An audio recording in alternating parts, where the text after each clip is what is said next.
Tere hommikust kõigile Eesti Rahvusringhäälingu vaatajatele. Oleme otse-eetris Tartust ja toome teieni 43.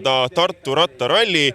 Sel korral jällegi, nagu ikka nädalavahetus lõpeb, siis traditsiooniliselt, et profid ja harrastajad sõidavad koos ning põhidistantsi pikkuseks on täna 126 kilomeetrit. Nagu te näete, siis siin finišialas väga palju rahvast ei ole, sellepärast et põhidistants stardib kell 11 sanatooriumi tänavalt ja seekord sõidetakse Tartust jällegi lõuna poole, läbi Elva, läbi Otepää, läbi Saverna ja Tartusse tagasi. Üks asi on selge, see sõit toimub päikesepaistes 23-25 kraadi sooja ja Tartu pole päris ammu vihma näinud, nii et kõik need ratturid, kes täna rajal, peavad sellega kindlasti arvestama. Aga põhistart siis kell 11 ja elage meiega sellele võistlusele kaasa. Stardi ja finiši toome teieni ETV2 ja vahepealset ülekannet vahendame Eesti Rahvusringhäälingu spordiportaalis, nii et olge meiega.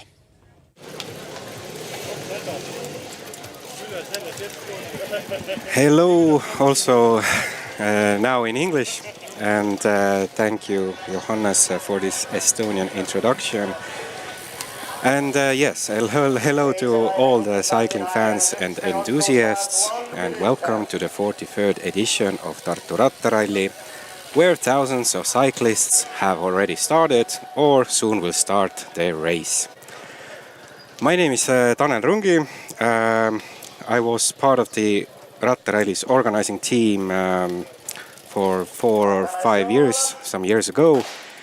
And alongside me is Christian Koppel, a huge cycling fanatic and who has, by the way, has been part of the Baltic Chain Tour's organizing team. So hello, Christian, and let's start our commentary with this obvious question. What are your expectations for today's race? Hello to everyone, and as you can see, very nice weather is on us today, like not like some years ago when it was cold. But my expectations are that nice weather brings out a lot of participants, and I hope to see a very open race today, because some riders who rode Tour of Estonia and were like in helping roles maybe there will have a chance today. So yeah, as we can see, a lot of pro riders are starting today also, but some pro teams are already left Tartu. But yeah, I think this will still be a very hard race for elite riders. Yeah, so our broadcast today mainly focuses on the elite groups race, but obviously we will talk more about other stuff as well and what's going on with some of the recreational and amateur riders in the group. And yeah, it's I think we have less than 1 minute until the start of 126K's elite race, and after that there will be a couple of more starts regarding the Grand Fondo age groups and base groups. So yeah, 56K is already on the course. 56K riders. It started an hour ago, and I think all of the, or most of the 70K riders, which started 9:30, hour and a half ago, are already finished as well. So yeah, let's. I think let's wait the start, and after that, okay, already off we go. And this year the start and finish are not in the same place. The riders started like 3 or 4 kilometers away from the finish area, which is Sanatorium Street, close to the Lounakeskus shopping center, and the finish is in a traditional place at the city center of Tartu, the second biggest city in Estonia, and in the Turu Tänav street next to the Aura Water Center. Yes, and like we are seeing right here now, we have a neutral start. So this means that when in the old days the start was on Turu street and straight from the gun, let's say, riders started to race up the Riia hill. Then now we have like this ceremonial start out of the city behind race director's car, and then we will have a real start, and then riders can start to race. So that's why everybody's in a bunch right now and cruising out of the city. So this will be a little bit safer way, because also Tartu has evolved new roads, so bike race needs to follow also this evolution, let's say. Yeah, and if we're looking at the participants' numbers for this year's Tartu Rattaralli, then about half of all the participants are in the 126k, nearly 1,500 of them. Then nearly 1,100 cyclists take part in the 56k, and 50 of them take part in the Tartu Rattaralli Vintage, which we will discuss later. And 271 cyclists took part in the 70k, which took place this morning. So all in all, we have nearly 3,000 cyclists on the main distances of Tartu Rattaralli, and about 15% of them are non-Estonians. And all in all, we have 23 countries present, with most of them being from Latvia. In addition to Estonia, obviously, most of the foreign cyclists are from Latvia, Finland and Lithuania. And in addition, yesterday the world's largest cycling event for kids took place, Tartu Rattaralli's kids races, which had over 1,600 little cyclists. And we have a start from kilometer 0. All right, so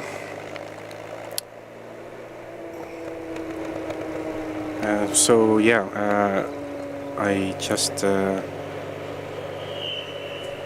just talked about all the participant numbers, but in addition we also have a virtual race going on, which ends on I think it was on the 2nd of June or 4th of June. You can check it out, and where cyclists can complete their Tartu Rattaralli's race on their home track or favorite track. They don't have to ride the same course that we have for today, and they can get their participation that way. All right. Before we take a look at the course, let's talk a bit about today's weather. We have about 23 to 25 degrees. There's not much wind, but a lot less than previous days, because pros had very strong headwind, and that affected the race on Friday also. So the weather is ideal for the competitors. So perfect conditions. So it isn't like too hot, 25 or? No, 20 up to 25. There's still like it's not that hot like heat wise. It's okay. And if you have enough drinks, you have hydrated on previous days, then it's totally fine. Just have your liquids in, and that way everything is okay. So I'm just speaking this because we have had a couple of last years a cold weather. So in the morning, in the start, like 10 degrees. So and raining previous days. So for a change, it is very good to have a nice race in the sun. All right, so talking about today's course of the main distance, 126 Ks. Well, yeah, after a 5-year gap, the festival returns to the rolling roads of South Estonia. So for the past 4 years, Tartu Rattaralli's main distance took place elsewhere on the eastern part of Estonia. But now we return to the South Estonian roads, and I think this is the most legendary. I think it's safe to say it's the most legendary course for Tartu Rattaralli. Regarding that, we have this Posti road also. Yeah, of course. This is like, let's say, for Estonians, everyone know that South Estonian roads are very beautiful, up and down, and very nice course. We have ridden this course previously before, but when we had road constructions, etc., then the route was taken to the eastern side of Tartu. But I have to say that this was also a very nice addition, because all this Jõgevamaa with up and down roads, and the roads next to Peipsi, these were very nice scenery also. So it was a nice little refreshment, new routes, a little bit change. But now we are back on the traditional, more traditional roads. Yeah, today we have 3 hill sprints on the Sassi on the 33rd kilometer of the race, Pikajärve on the 51st kilometer of the race, and Voorepalu on the 87th kilometers from the start. Tartu Rattaralli can be considered as a mainly flat race, although the road will always go slightly up and down. The sharpest hill on the course comes after 86th kilometers, which is the Voorepalu hill sprint, and is 900 meters long at 3.5% average. And total elevation is only 700 meters for a 126k race. Christian, this today's course, for the pros, it's definitely. Is it safe to say that it's pretty average for them, because we don't have hills like in Grand Tours. There are Alps and everything like that. So all strong riders will get over those hills. So these are not affecting that much the course of the race. But as you can see already, the race have started very actively. There is a bunch of riders who want to escape. So let's see. Previously there was 4 riders, now it's a bigger group. But the main peloton don't want to let them go so easily. So let's see when a real break will form from those riders. And I already saw that when we previously said that all the pros are gone, then I saw Polish champion there riding. So Mazow's team is still here. Also this Lithuanian Energus team, and so on are all here. And of course, this is an important race for Tartu 2024 team. It's a home race for them. So obviously, they want to be very active. They want to have a win here. Yesterday, Siim Kiskonen won Tartu GP, and overall of the Tartu weekend race. So as I already saw, a couple of team members were already trying to escape. So let's see how they will perform today. All right. So yeah, so basically you said that today's course shouldn't be a challenge for the pro riders, but what about amateurs and recreational riders? I think that for them, this is also like a nice rolling course.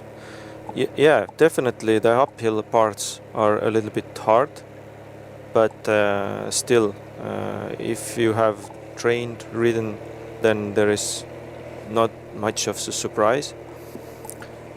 And I think most riders will enjoy it because, as we said, the scenery is nice. Everyone can enjoy the nice weather. So I think there's more enjoyment today than tired legs. Of course, there will be tired legs in the end, but everyone will enjoy the process. But yeah, here we can see that again the brake was caught, and currently there is like this very active period when where a bunch of riders want to escape, and no one is let go. Here we can see Karl-Patrik Lauk, national road champion. I think this is the first time Karl-Patrik is wearing national jersey. We can see it here on the home roads. And Karl-Patrik last year was riding for Pingola team, and this year he has a contract with a Chinese team. Okay, yeah, we are seeing that some of the riders. A little small cap in the back. But let's hope that, this attacking in front also affects the riders in the back. So if you are not well inside the bunch, there will be some yo-yo, and there can start to appear caps in the back. Okay, another breakaway attempt. 4 riders there.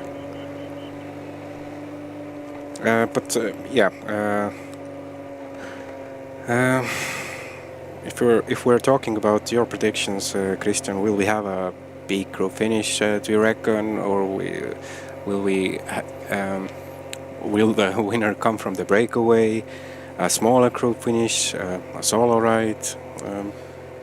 I think that there will be maybe a breakaway, but I think it will be a little bit bigger breakaway. So maybe 20-30 riders who can escape, and I think multiple breaks will regroup in the end to have a bigger break, and the main peloton sometime they will just settle down. The break has gone, and both groups will ride their own pace. But let's see. Today the race is starting so actively that it's hard to predict currently. All kind of different riders are in front and trying to escape, and then other riders are jumping. But yeah, let's see. Very, very active start currently. Yeah, from the men's side, last 4 Tartu Rattaralli winners have been Estonians, with 3 of these 4 also being on the start list today. You already mentioned Karl-Patrik Lauk, but also, for example, Gleb Karpenko and Norman Vahtra have also won Rattaralli before, with Vahtra being the defending champion, the winner of last year. And Vahtra also won Tour of Estonia's opening stage on Friday, Tallinn-Tartu GP. And the 2018 winner, Karl-Patrik Lauk, came really close second yesterday in Tartu GP and also in the GC.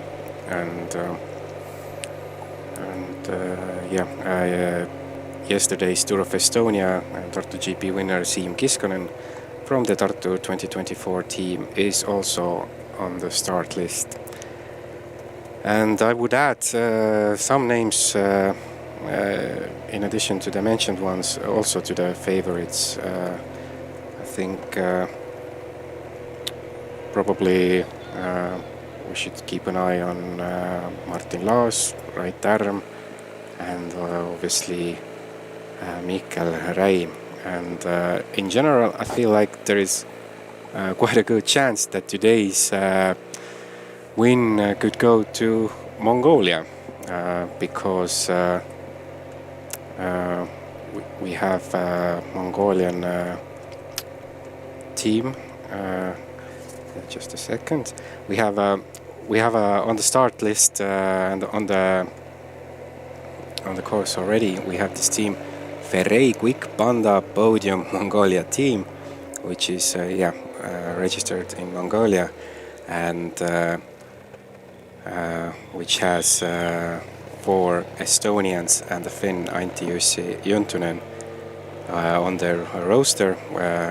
Already had in a Tour of Estonia as well, and today as well. And the Estonians being Martin Laas, Mihkel Räim, Oskar Nisu, and Gleb Karpenko. So do you agree, Christian, that the win could go to Mongolia today? Yeah, definitely, because they have a strong team, and Antti-Jussi is also like almost Estonian. He studied here in Estonia, rode here, rode for Tartu team also, and now he's together with long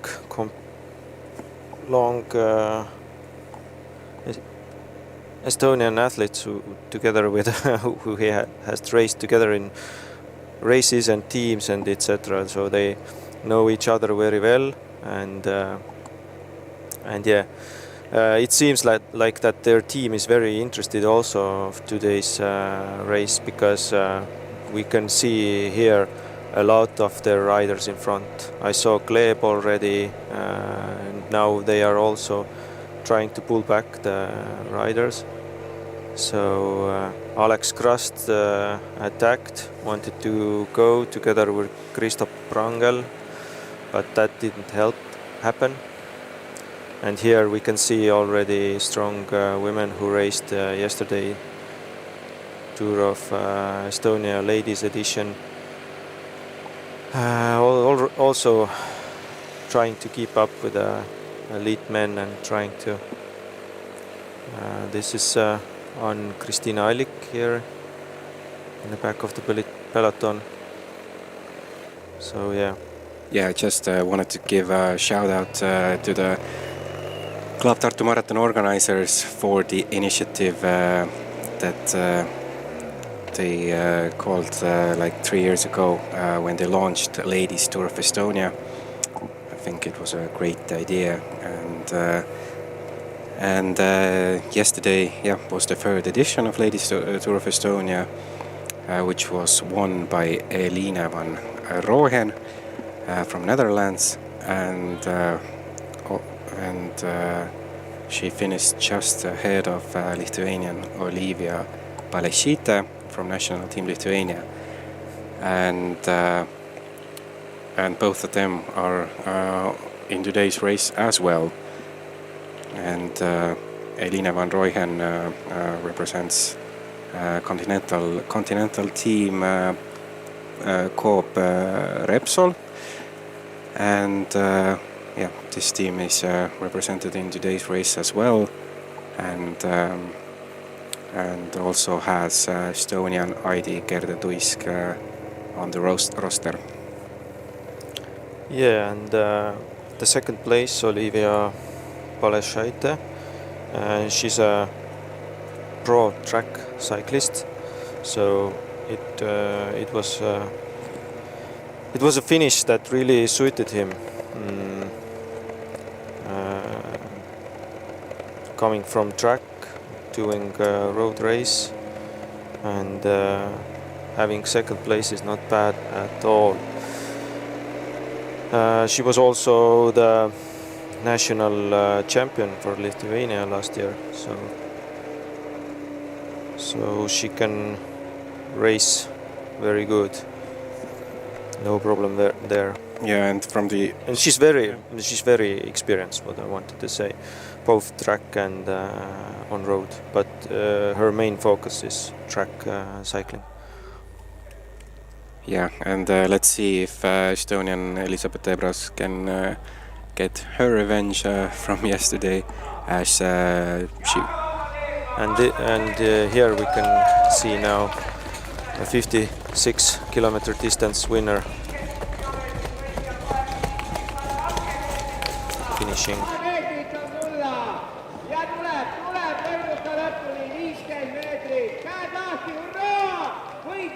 From the CFC, I think. From the CFC team, yeah. Yeah, and congrats Lukas Popkin, who actually rides in the men's 16. So basically is on the under 16 category, and we also have this tight finish for the second and third place. Yeah, Lukas Popkin won here with a cap, and Sebastian Suppi and Glen Gregory Kõiv took the sprint here. Yeah, and as all of the top three is actually under 16, or riding in the under 16 class. So yeah, men's 16 riders, as we can see here, very strong, very fast guys, and Estonian future hopes. And we can see here that all of them were CFC club riders, so not bad at all to take podium higher steps to one team. Yeah, probably in the upcoming years these riders want to have a say in the main distance, the longer one. Yeah, Sebastian Suppi is already a regular guy on the podiums. All right. I just wanted to add from the ladies' race today that Estonian Elisabeth Ebras just got caught yesterday before the finish. She had like this 10-second lead, but let's see if she can have a revenge today and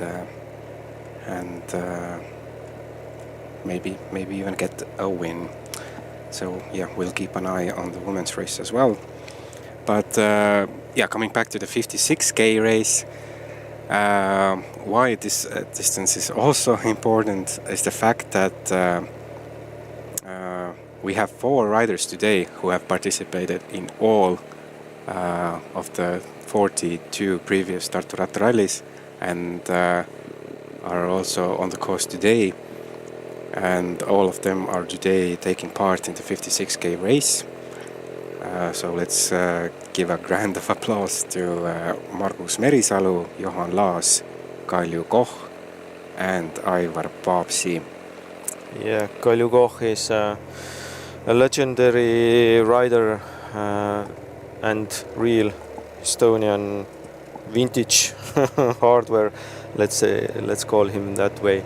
And you're over 80 years old and still riding those road races. That's just amazing, and to have like 4 riders who have ridden all 42 previous editions of this race. Today 43. That's just amazing, and that shows that they are at very strong health. Yeah, and all in all, we have 120 ambassadors and grand ambassadors on the start for this year's Tartu Rattaralli, that they can get their participation with both 56 and 126k, and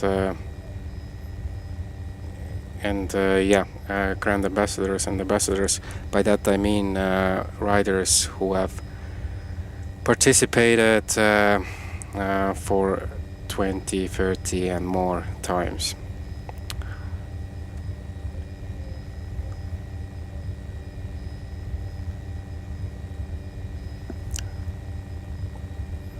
So the big group is still together.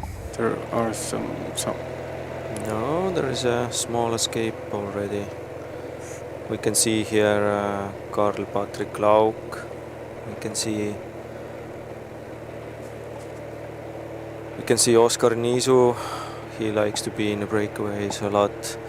Then there are two Tartu team riders. He's one of them, Alex Krasts maybe. And one rider from Latvia, I think it was Maris Bogdanovic. If we see numbers, then yeah, Maris Bogdanovic. Okay, and for Tartu team, Lauri Tamm and Oskar Niisu. And for Tartu team, Kust Lapinš. Is it a bit surprising to you that Karl-Patrik is in the breakaway, as he has a great finish also? Not at all. Maybe it was like we didn't see when it happened, but is this a repeat?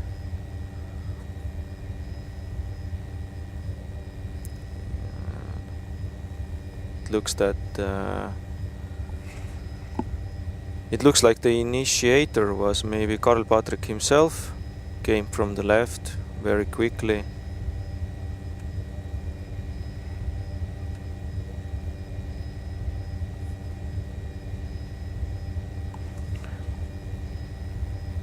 But we can see the base is very high, and it took a lot of time to form a break.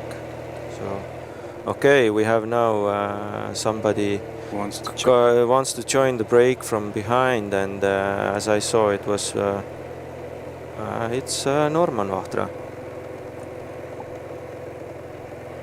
Yeah. This is Roubaix team colors and Estonian champion band. So it's forming to be quite a strong breakaway group. Yeah, and Norman Vahtra was also in a very good shape, and I think he really wants to get this win. But here we can see now that the break is starting to form, because there was a small gap also in front of the peloton, but let's see. Okay, somebody stopping there, probably technical.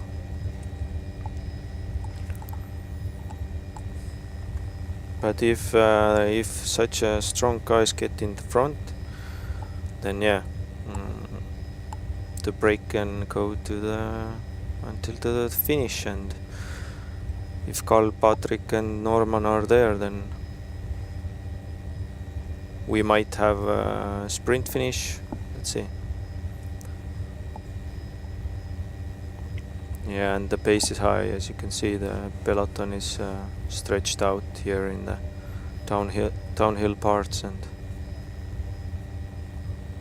it's very, very quick. Yeah, so earlier you mentioned that it's, in terms of wind, it's a lot calmer today than it was, for example, during the Tallinn-Tartu GP.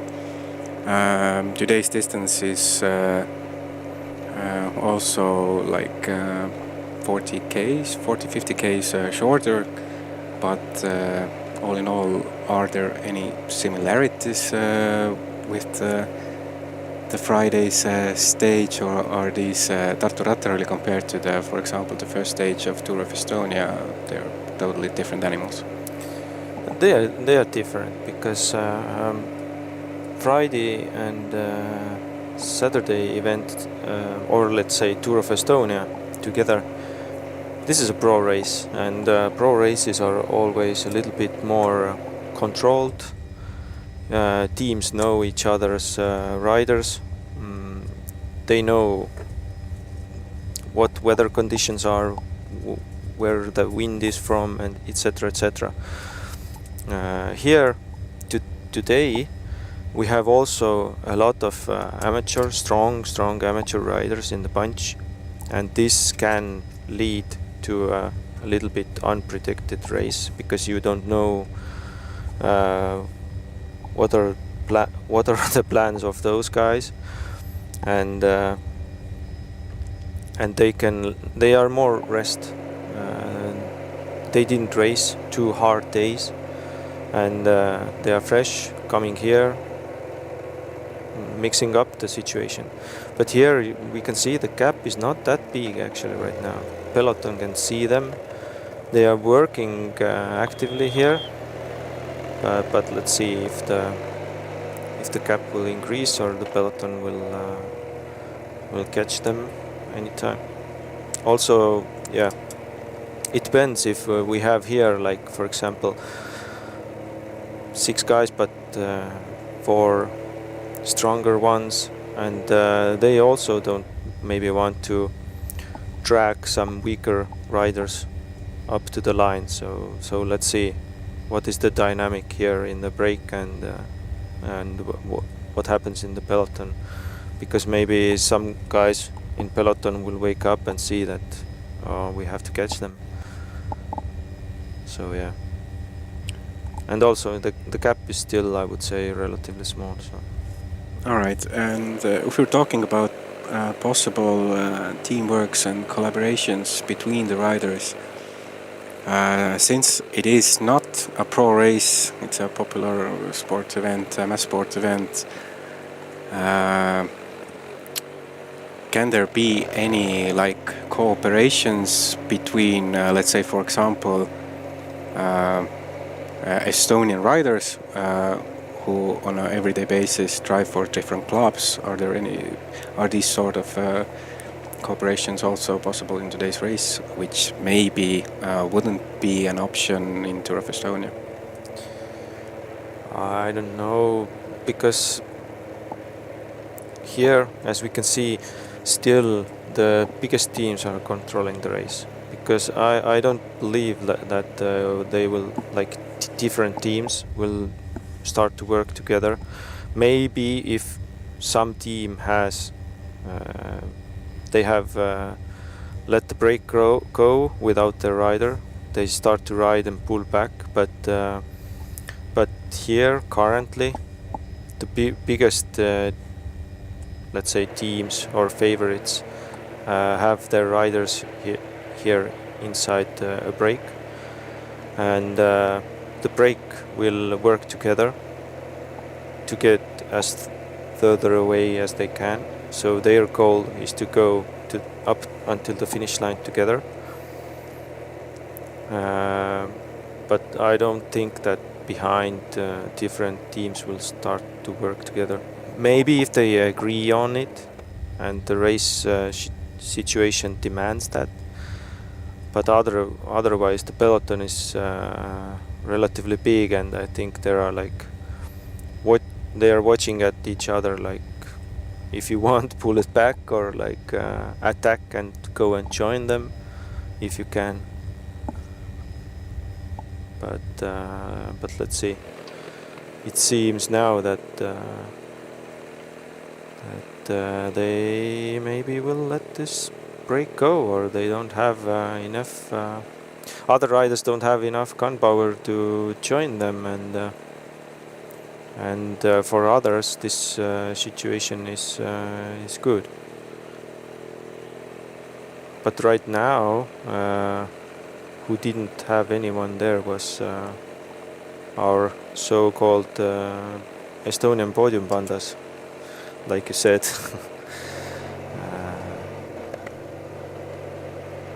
No, I was saying wrong.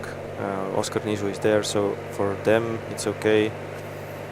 For National Team Estonia, it's okay. No, because from national team there is nobody here.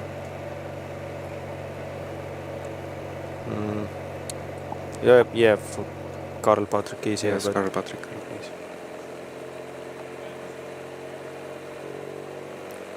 So who we have left in the peloton that would be interested catching the breakaway? It's hard to say. Some pro riders. Interestingly, Mazowsze guys are not involved at all, and other amateurs will hope maybe that the peloton will catch them before the end. But let's see. Because right now it seems that the gap is growing. We don't have the time right now, but soon.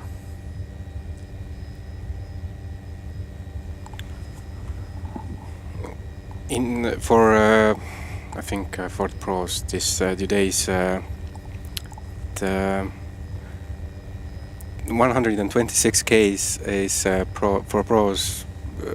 It's shorter than their usual distances, basically. So does it? How much of a difference for the pros this 50-60 Ks is? Well, they have tired legs from previous days, but yeah, of course it's easier for them. It's the ride is a lot quicker, and this way they can be more active. They can maybe spend a little more energy than usually, because like Tallinn-Tartu GP was on Friday. There was a headwind, and they came basically all together until Tartu. Here we can see that wind is not affecting this race that much, and there haven't been any side wind sections, so there is no the punch is not across on the road, and there's no breakups in the peloton, so this doesn't affect also the race. And now we can see that just another break wants to form here. There is a Lithuanian Energus Continental Team rider in front, and then I think it's Krasts, tall rider from Tartu. Yeah, so basically two Energus Lithuanian riders and Tartu 2024 rider. But they are, I think, not so sure that they can get away. So yeah, I just asked ChatGPT to predict today's race top 3, and the results came in. So GPT thinks that Norman Vahtra will win, Matthias Larsen will be second, and Karl Hans Akkel will be third. And oh well, talking about technology and this this might be totally. Let's see if the AI can predict it mostly correctly. It seems to me that Norman Vahtra can be totally a winner today here. He was in such a good shape and had power on Friday that I wouldn't say no for him winning the race.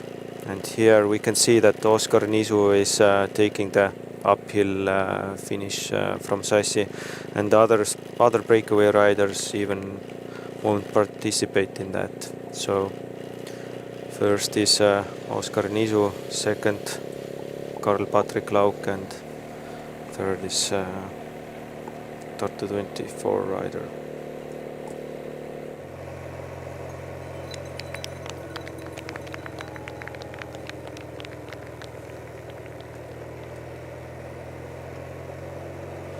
All right, since there's a bit going on in the elite groups race, but obviously we have time regarding the elite groups race for the main developments, and so we can talk about also about the amateur and recreational riders and Rattaralli in general. And one thing I wanted to discuss with you, Christian, is the safety aspect of this mass sport event.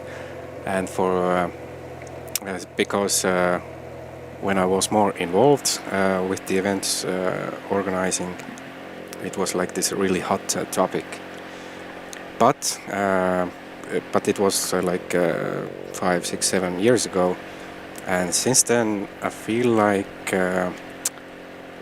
this safety talk isn't as big of a thing in the cycling community as it was like 5, 6 years ago.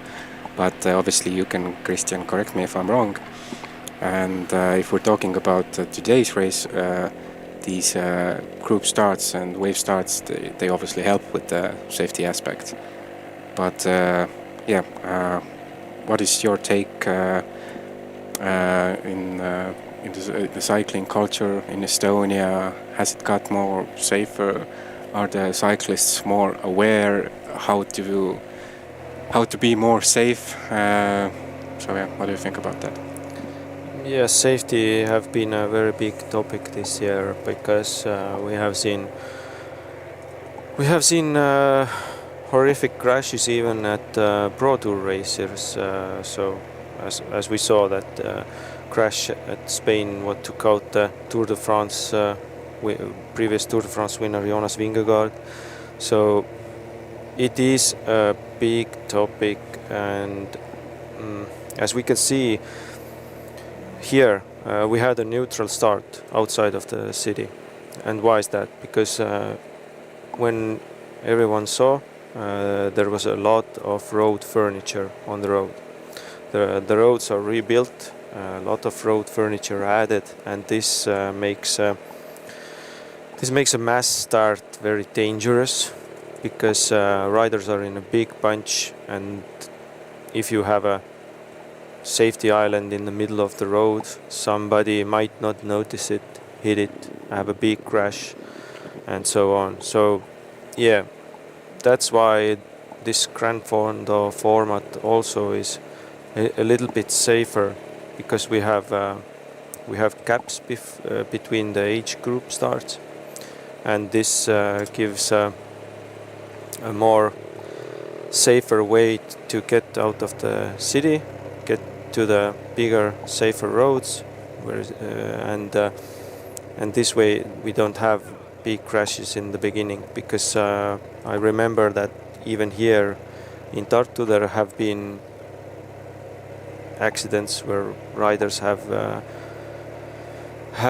hit cars that have gotten on the road on the wrong time, in the wrong place. But yeah, here we can see awarding ceremony for 56-kilometer distance for ladies. But yeah, otherwise it have helped a lot, I think. And since the speeds are going more and more up in the latest years, the equipment gets better and better. All those small things add up, and the average speeds of the races are,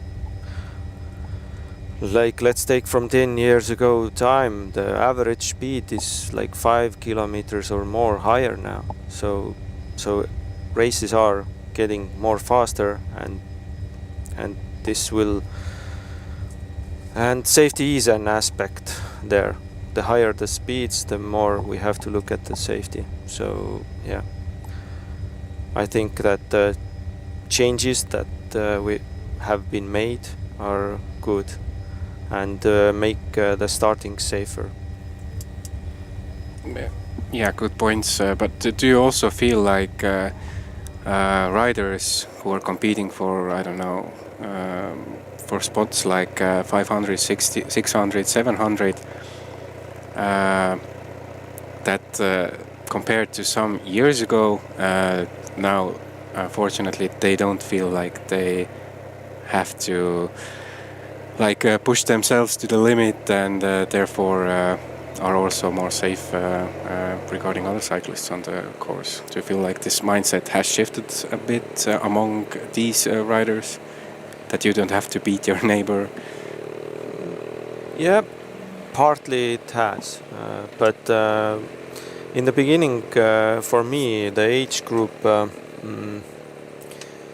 solution was, or like this Grand Fondo age group solution was, you maybe didn't understand it that good in the beginning, because this opened up a possibility that some stronger riders who will start in the back will go past you, like in the time wise, and this will give you the end results, because everyone was in the old days was used to that.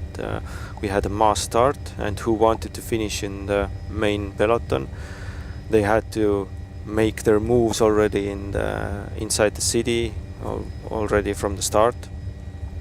But these age groups definitely will make the race a little bit calmer, because you're riding with guys who are like at your age.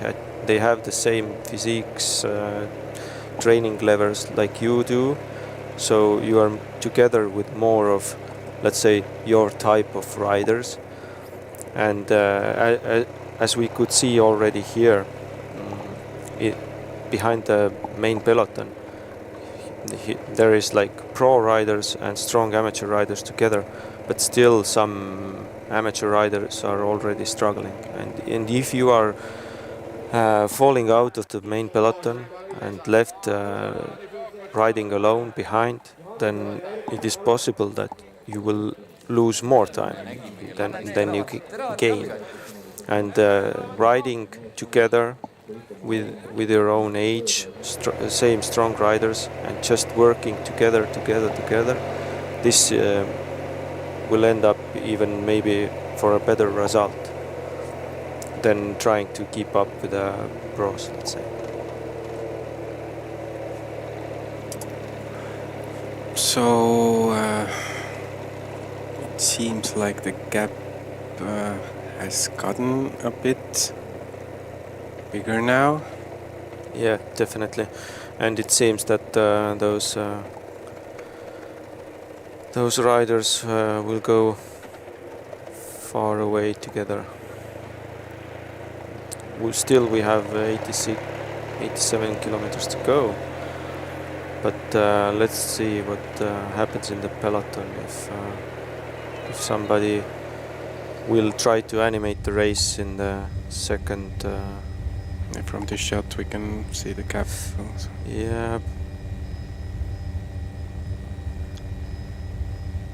Is it like 30, 40 seconds? Yeah, probably. I tried to find a marker to count the gap, but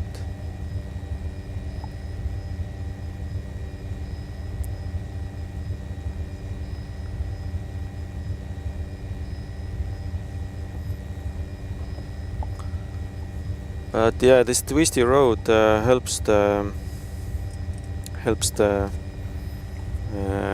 breakaway, because if you lose a sight for the breakaway, then this always helps breakaway, because you are thinking that the gap is growing and growing. Maybe the gap is the same, but on twisty roads you can see them, and this can start to play a little bit the mind game. So yeah, at the end of the peloton we can see Martin Laas, I think. Yeah. national team of Sweden was also in the back, and yeah. We don't know what are the goals here. Some teams maybe they will take this as a training race preparation before heading back home. So.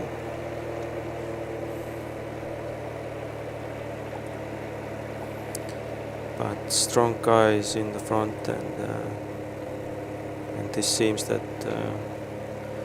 currently no one is joining those 6 riders.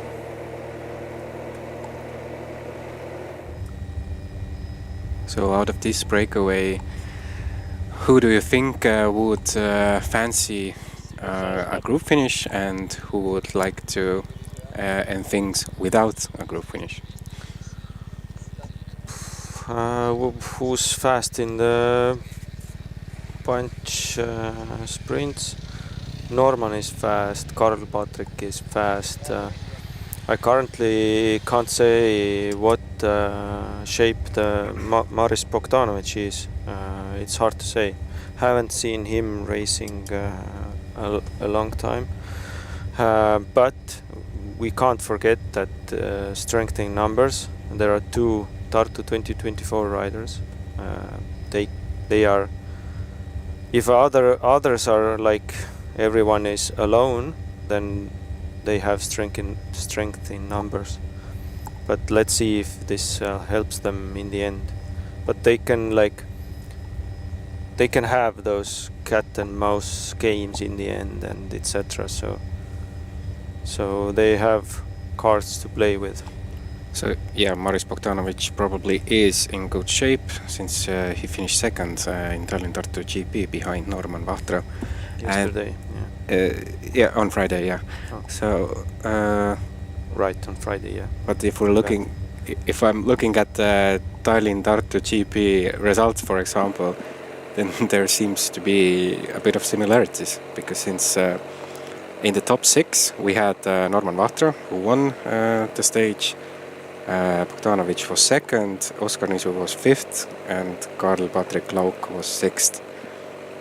So a lot of the same names in today's breakaway as we had at the finish of Tallinn-Tartu GP. All right, we talked about the safety aspect in general, including the amateurs and recreational riders. But if we're continuing with the amateur riders, then what would be your tips, since you have participated many times in the event yourself? What would be your tips and recommendations in terms of preparation for the event? For example, how many kilometers should you collect before the event?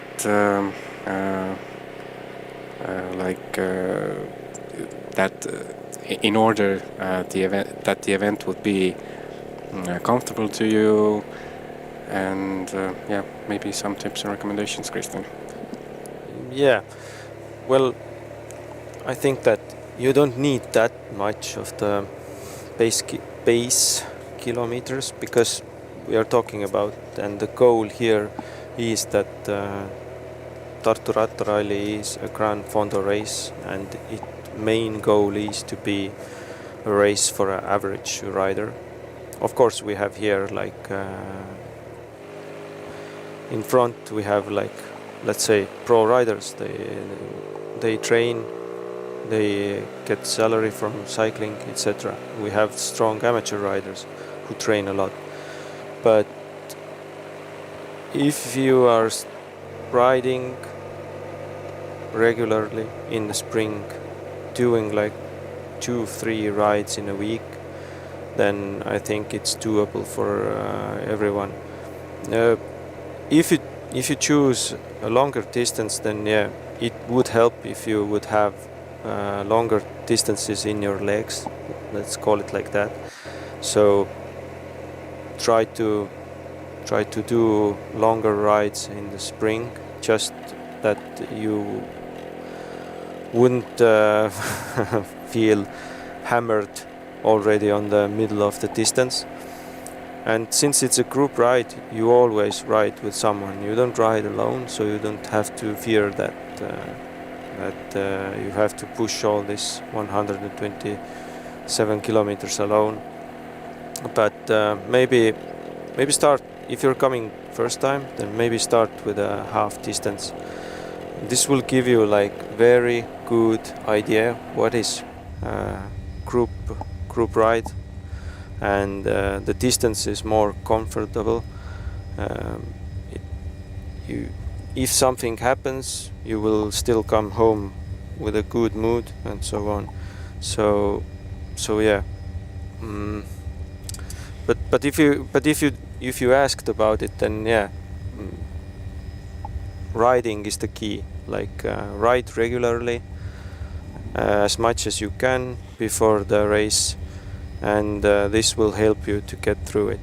And today also, like we have here all kinds of different riders. We already saw tandem bikes, etc. So this shows that the course and the distance, it's totally doable for everyone. And we have those technical points where you can get drinks and food on the track, so you don't have to fear a lot that oh, do I have enough food on the track, and so on. So I think everything is organized the way that the regular rider has very good and comfortable experience from the race.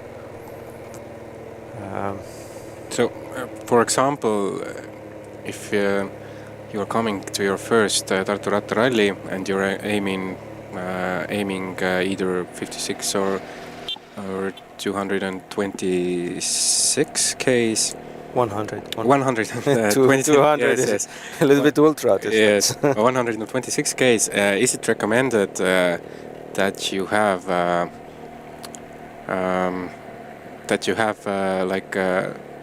in the training ride this distance before the event, or it isn't mandatory?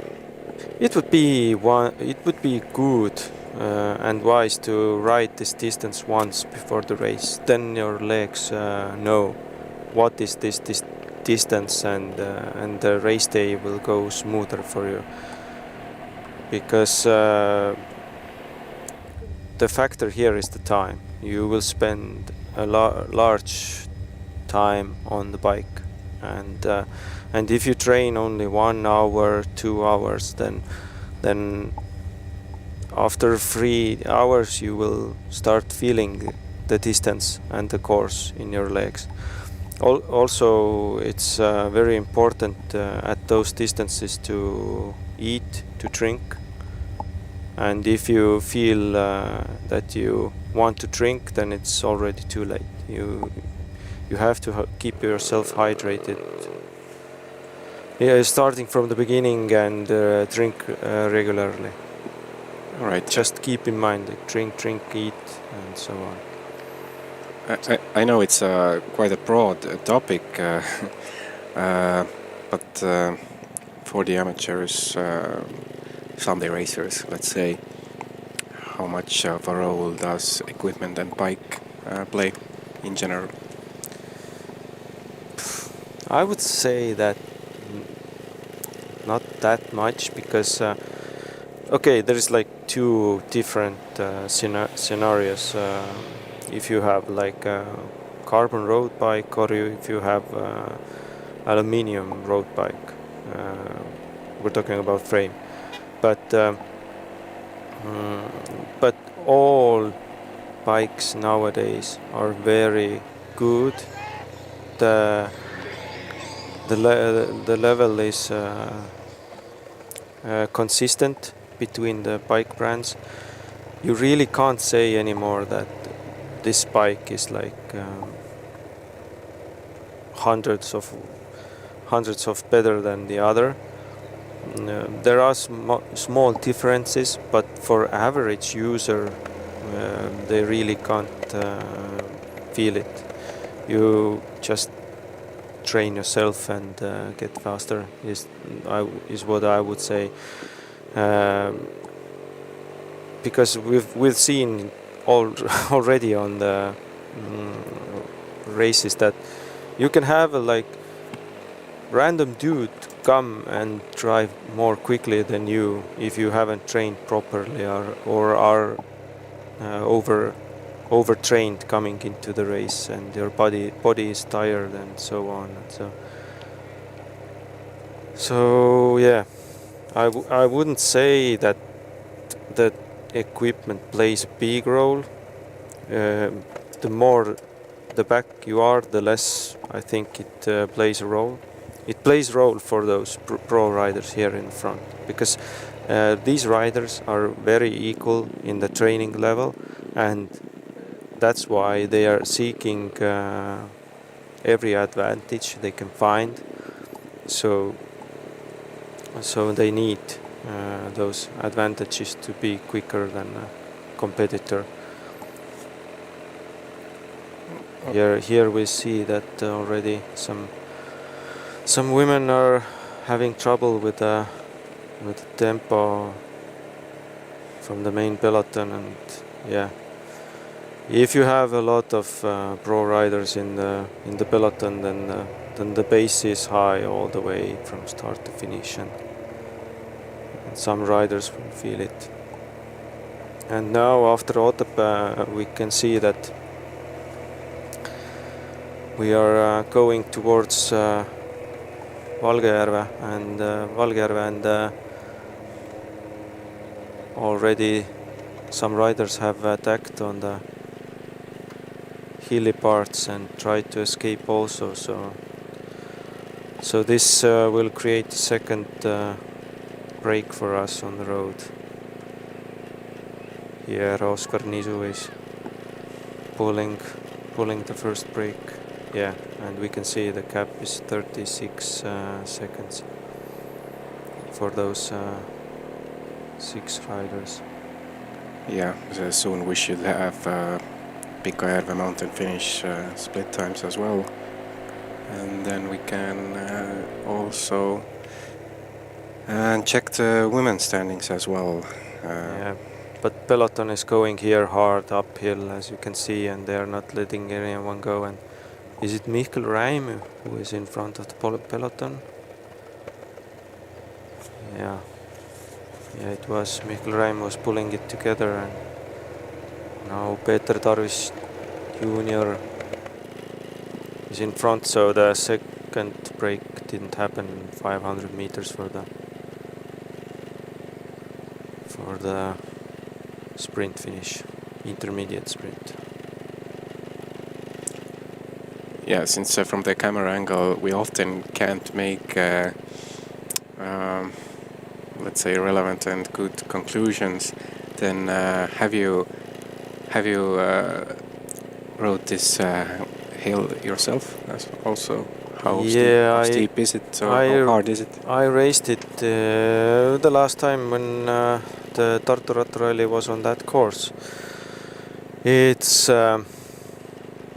hard, you know. The more towards Otepää you go, the harder it gets, and you can see it's lumpy, long uphills. You will feel it in your legs, and if you are not well positioned in the bunch, you might have a gap and lose some meters. And here we can see that Maris Bogdanovic took the sprint, nobody else wanted, and they are rolling just over the uphill finish. But yeah, if you're not well positioned in the peloton, then you will have a gap, and since the peloton is going so fast, you might fall out and never catch them. So this is crucial especially for these riders here who are in the peloton, that they position themselves well and don't get gaps and don't fall out of the main peloton. Otherwise they will fall out and the age group riders will come from behind, but they need to wait a long time because gaps are already big. Was Karl-Patrik Lauk still part of the breakaway? Yes. Okay, then we have a little thing going on with the timing, since I don't see his name in the top 10.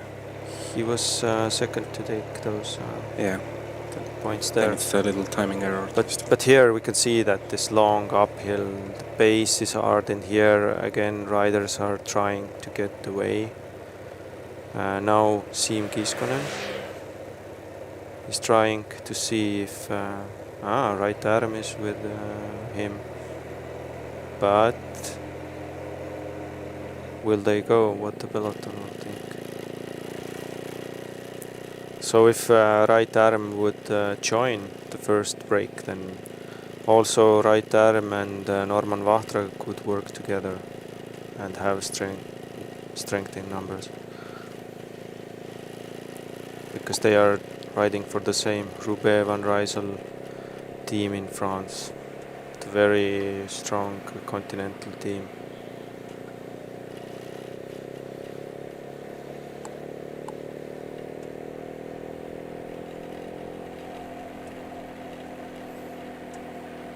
And yeah, here we can see that the brake is working nicely. And let's see what happens behind. Yeah, behind there is like cat and mouse, and a lot of young riders are in front, junior riders. We can see here Oliver Matic trying again, young junior rider riding for Cannibal Victoria's team, had a win at Kent Wevelgem juniors race in the spring, so he's definitely in good shape. CFC riders joining here. Is this CFC rider? Okay. Tartu 23, Anti Jussi for our Mongolia team. And also we can see there Alo Jakin, national team coach. Also always in the high game.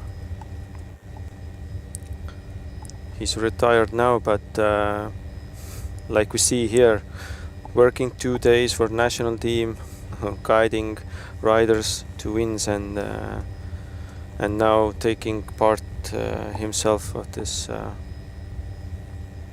race. And a couple of years back, Alo was almost winning the race when Romet Pajur came and strongly from behind and won the race.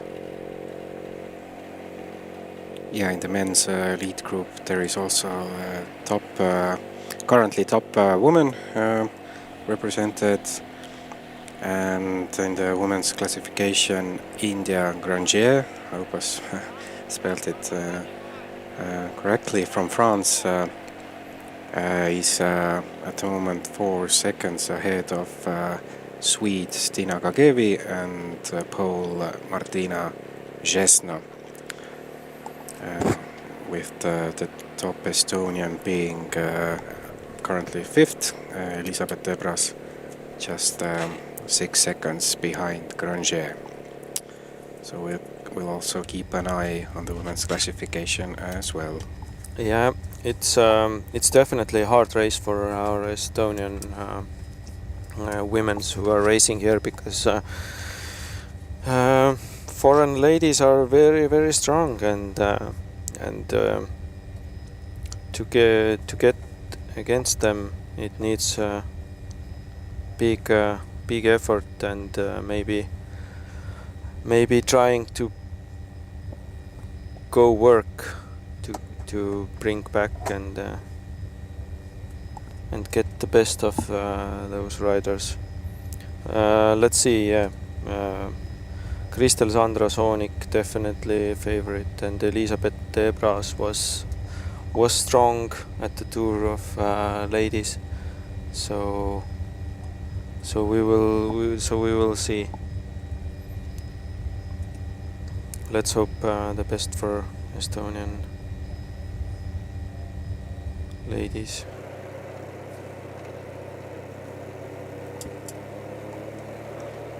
Is it just looks that way, or from the drone footage we just had, it seems like the gap is a bit small, smaller than it was some time ago, but maybe not that much.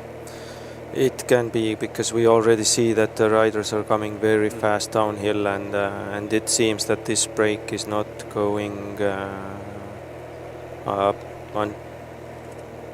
not going to the end together. So I think there are riders either joining them or because the gap is small, because there is no cars between the main peloton and the breakaway, and the cars are allowed there only if the gap is big enough.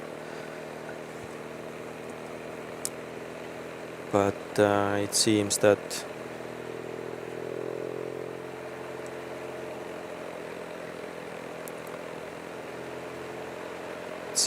there are too many interested riders in the peloton, and they can't let go of this break.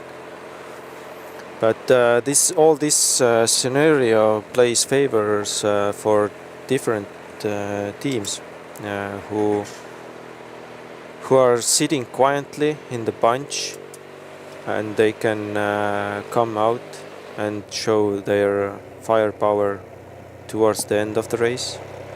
As I said, that some teams might come and animate the race more in the end.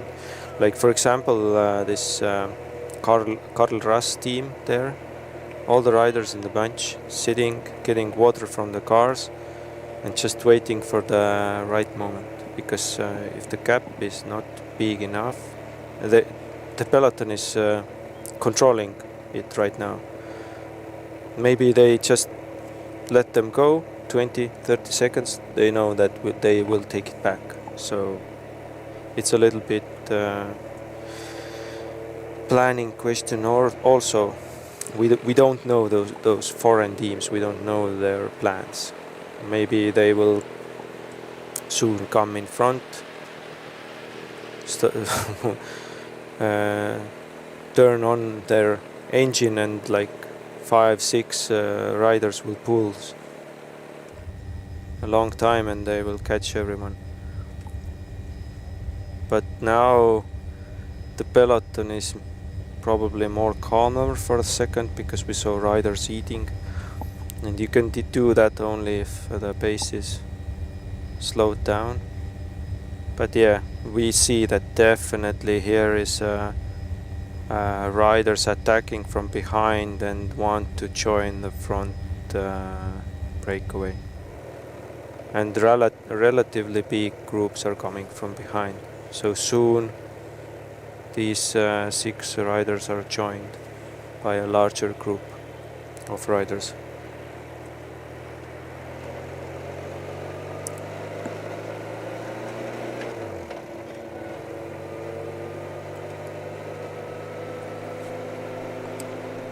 Okay, a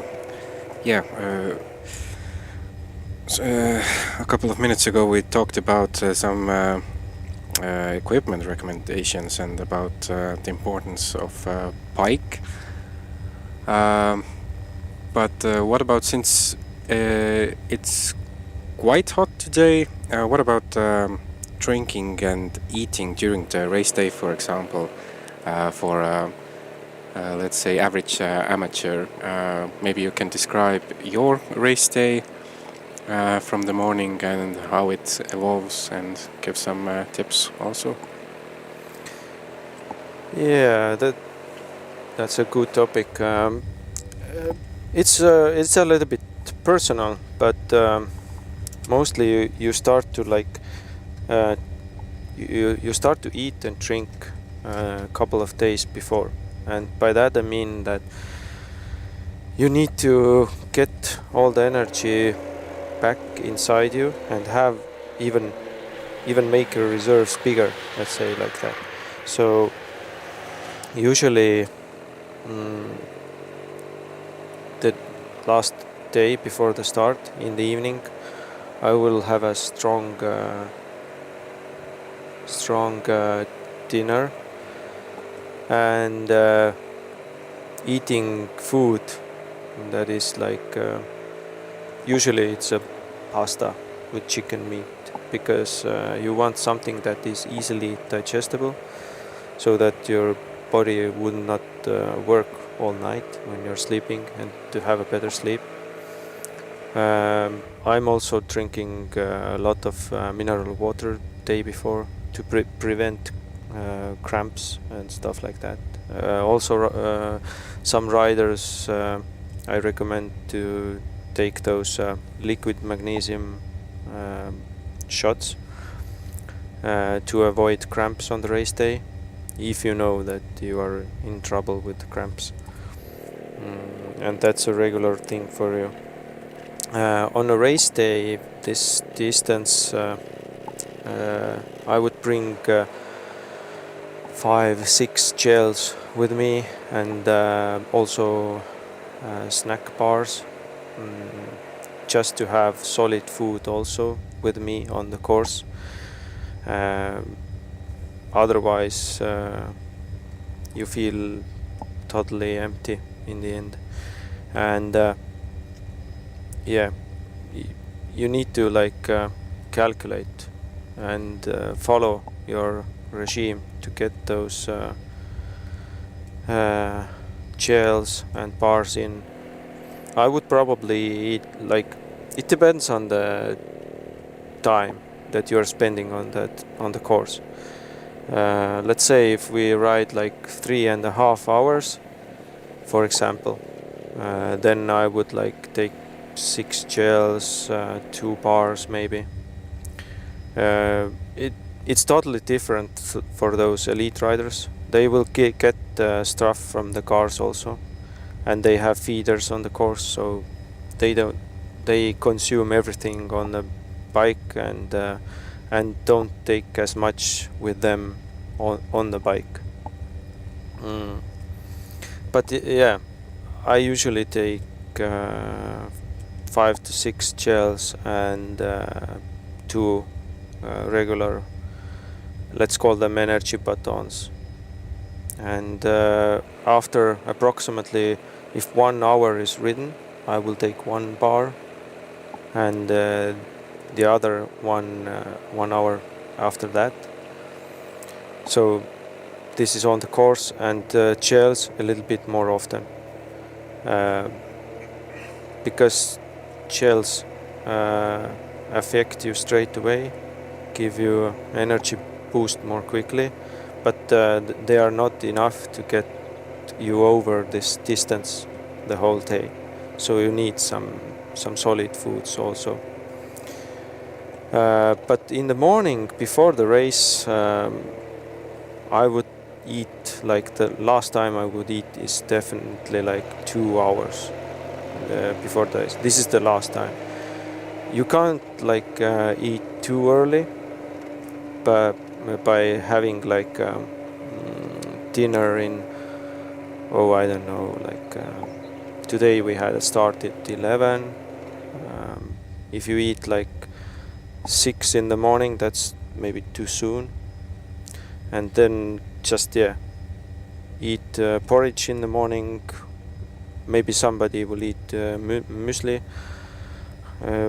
Everyone have different tastes, but still something easily digestible and what gives you enough of energy. It's hard to recommend one like diet or like one way of menu, let's say like that, because all people are different, and nowadays there are like nutritionists giving a lot of help and tips for riders, also to regular riders. And this is also one topic where I think that people are like, and we can see here the pro riders a snack break who is taking some guarana shots maybe. Probably it's too early for that, but other gels and stuff. And yeah, now we're at Saverna probably. So yeah, but how much more liquid should you consume if the for example, obviously you have to consume more since when the weather is hotter than it is colder, but yeah, just if it's hotter, then definitely take more bottles with you if you can. Other ways, there are like those hydration flasks also what you can use to put drink inside and put them in your pocket. But on this kind of hot days, take as cold drink with you as you can. Some people will put bottles into the freezer overnight, and then in the morning they have ice cold bottles, and the ice melts on the day, and you will always get a cold drink. Definitely Grand Fondo riders should take bottles from the feeding zones, so they wouldn't end up without drink. It's crucial with the hot days like that, because you will feel the lack of hydration very quickly. And if the sun is out, and also, and here we can see Hanna Taaramäe cheering for the riders, a wife of Rein Taaramäe, our pro rider in Intermarché Wanty World Tour team. And Hanna is an avid cyclist herself, and Hanna is bringing a lot of women into cycling, having women rides on Thursdays here in Tartu, and working together with a cycling clothing company Momo to create nice clothes for riders. And this also brings us to the topic that it's very, very nice that cycling, that is mainly male prominent sport, is like thinking about women in sport, and bringing, or let's say like broadening the range of participants, because if we are inclusive and bring women also into cycling, then this is a win for everyone inside the cycling. We will have more people riding bikes, and this is like helping everything. Also competitions and cycling culture in general. People see more riders, they get used to them. Also cars will start to like respect bike riders more, and so on. But yeah, here we can see that some riders now joined the 6-rider breakaway, and this is now an interesting situation where we have like a lot of Tartu 24 riders here inside the peloton. Some young guys, Oliver Matic got across here. Who we have here? Also Siim Kiskonen, one Lithuanian rider from Energus team. So now the breakaway is bigger. We have more riders here, more gun power. I saw Arnold Vendelin there. Yes, and also Alo Jakin now in front. it's like 10-15 seconds, something like that. Yeah, so we can see that experience also plays a role here, that experienced riders jumped over and now have very good possibilities here. Also Mikael Reim joined Oskar Nisu here. So a couple of teams now have more than one rider here in the break. And then they can start to play their team card. If you have numbers of riders, then you can cover the attacks and play more with the group.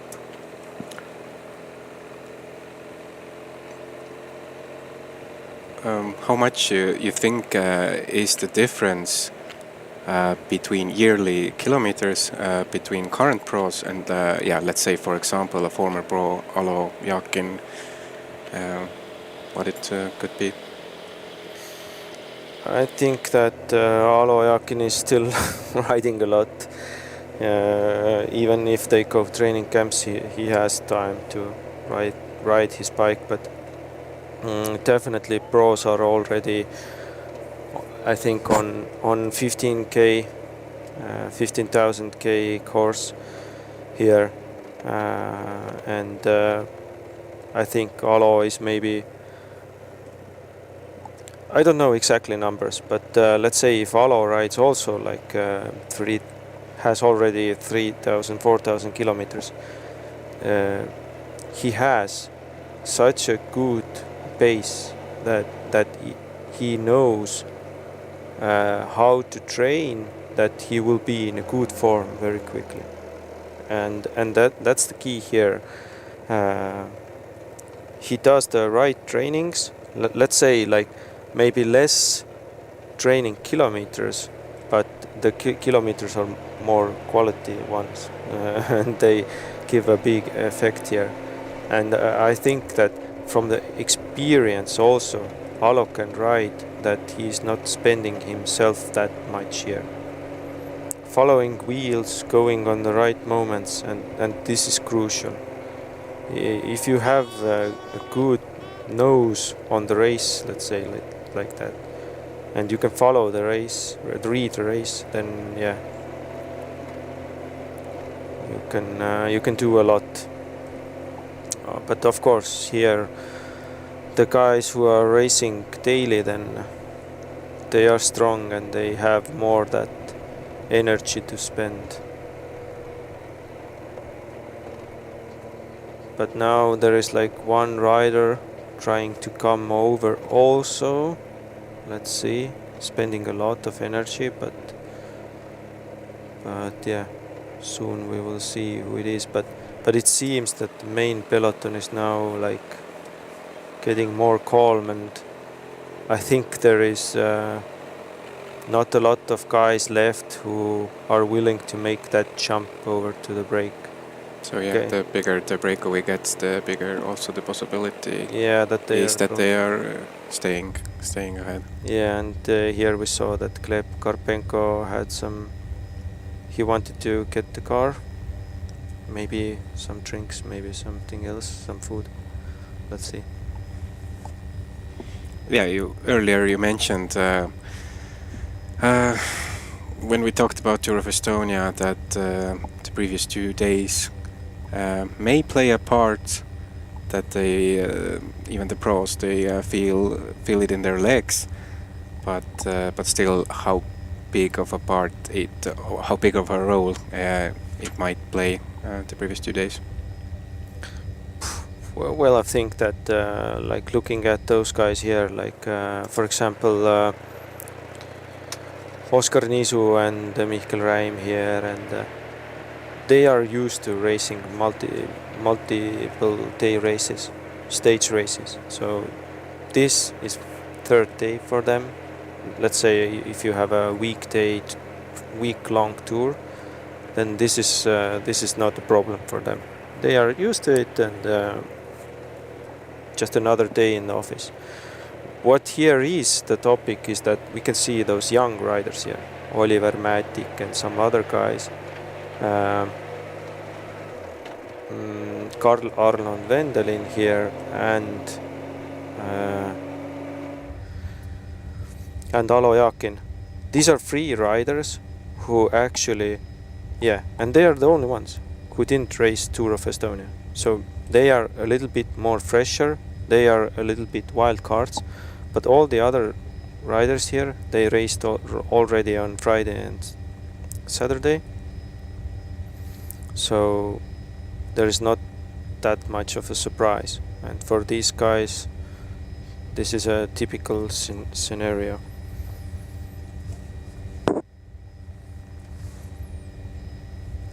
But yeah, it's now interesting to see is that one, yeah, that one rider is between, yeah, between the peloton and Yeah, break. he is like in the middle of peloton and breakaway, but it definitely seems the gap between the breakaway and peloton has gotten bigger again. Yeah, I think it will get now bigger because those riders who were left behind, who wanted to be in front, they tried and tried and tried, and now finally got away and joined the front break. So the peloton is also more calm, and the riders in the back, either they don't want to jump out from the peloton, or there are like riders who are just don't have enough gun power to come over or pull the peloton to catch the break. So here now we can see that they are getting water. Is it the neutral car?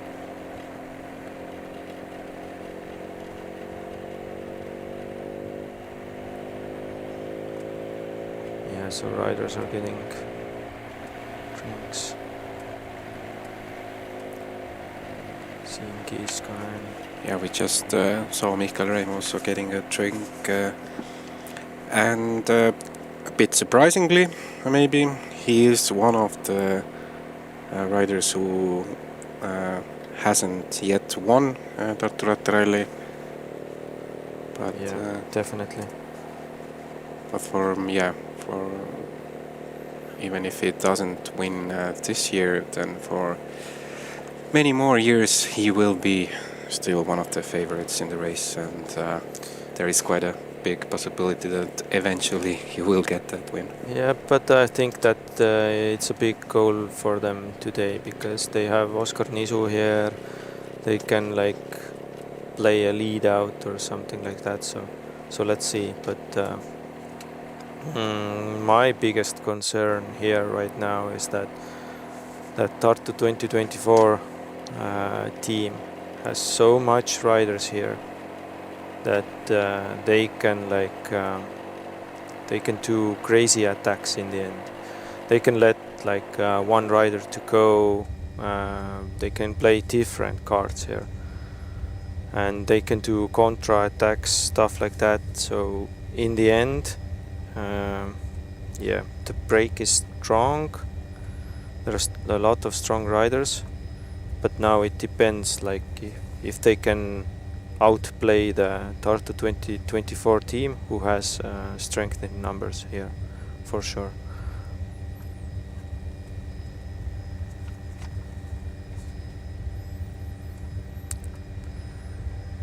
But yeah, the race is going very quickly today, so what do you think? We might see a race record today or not?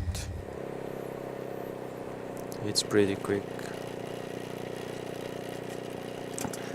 Yeah, but it's since the course is changing from time to time, then maybe we maybe can't compare it like 1-to-1 if we're talking about race records, but it definitely seems like a fast race today.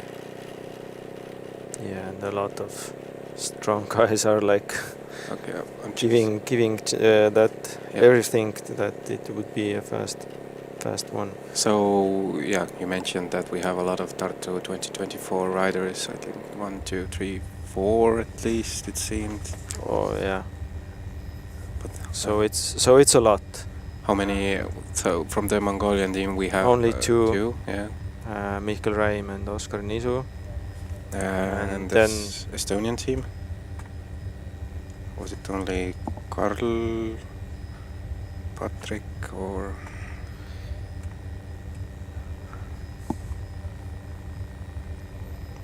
Yeah, alone.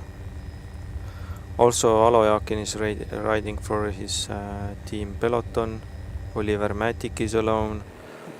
So yeah. If I counted correctly, it seemed like there was 11 or 12 riders in the breakaway in total. Yeah, so it's a nice number now. And we can see from the back of the peloton that the peloton is more calm and just rolling. So it seems that everyone who What is he showing? rider is showing speeds, I guess. But we couldn't see. This is Kasper Neemest from Velo Hunt team. Yeah. And also very strong amateur rider, and as we can see, riding very well together with pros in the main peloton. Yeah, alongside him at the back of peloton was also Martin Laas. Yeah. But since Laas has his teammates in front. So, and now we are at Ihamaru service point, and here you can see that riders also trash shown. They have to get rid of all the gel packages and everything like that. So who don't know, then UCI have introduced the rules, or the cycling in general. Now the rules are that you can't throw the trash on the course. You have to bring it with you, and there are special places, trash zones on the course, where you can get rid of all your trash at once. So this is also like we are moving more into the sustainability road and greener environment, because otherwise, if you throw your gel packs on the side of the road and, like, as we can see, big green grass already, then some will be left into the nature, and we don't want that. And everyone wants a cleaner race. Also for pro riders, if you throw trash, or riders in general, if you throw trash on the course on a random spot, then you might be fined. And the fine was pretty big, actually. I don't know how much it's here at Tartu Rattaralli, but either way, take the trash with you and wait for the trash zone and get rid of it there. And now we are on this legendary Postidee course. That is a very old road between Tartu and southern parts of the Estonia, between Kanepi and so on. So it's a very nice scenic road to have for riders. Yeah, it's also really nice to ride it with a car, and obviously even nicer by bike. So yeah, and in the Ihamaru village there is like this famous Postidee gourmet, famous for its pizzas and good food, but I guess the pros don't have the time to enjoy pizzas on the course today. But yeah, this road, if you are coming to Estonia, want to train on a nice roads, have a scenic road, good rolling up and down, then definitely Postidee is one road to take and come to ride, and a very nice Estonian nature here. So we have 48.5 km to go, and in the program we estimated that the expected finish time of the main distance winner would be 13:45. So we have like 48 k's, and and 65 minutes, so it probably sounds about right, if I did the math correctly. I think they will come in even more quickly. Oh, so about 5 to 10 minutes, maybe even before that. Yeah. Well, let's see. It's it's very fast, and everything is in favor for the riders. And here we can see that this is really nice road, and also behind we can see that other riders are now more active, like those Carras riders and so on. So let's see, but the gap is already 1 minute 10 seconds almost. So I don't know if it's like, if there is like enough parts interested to pull back this brake. And this brake is also so strong right now that it's very hard if you are not in the front. Then yeah. And here you can see very nicely how riders are riding, switching out each other, and let's say riding a carousel. One rider comes in front of another and switching out, and another one in front, and this keeps the pace really high. And okay, so Norman went back to the car, discussing something, maybe plans here. Let's see.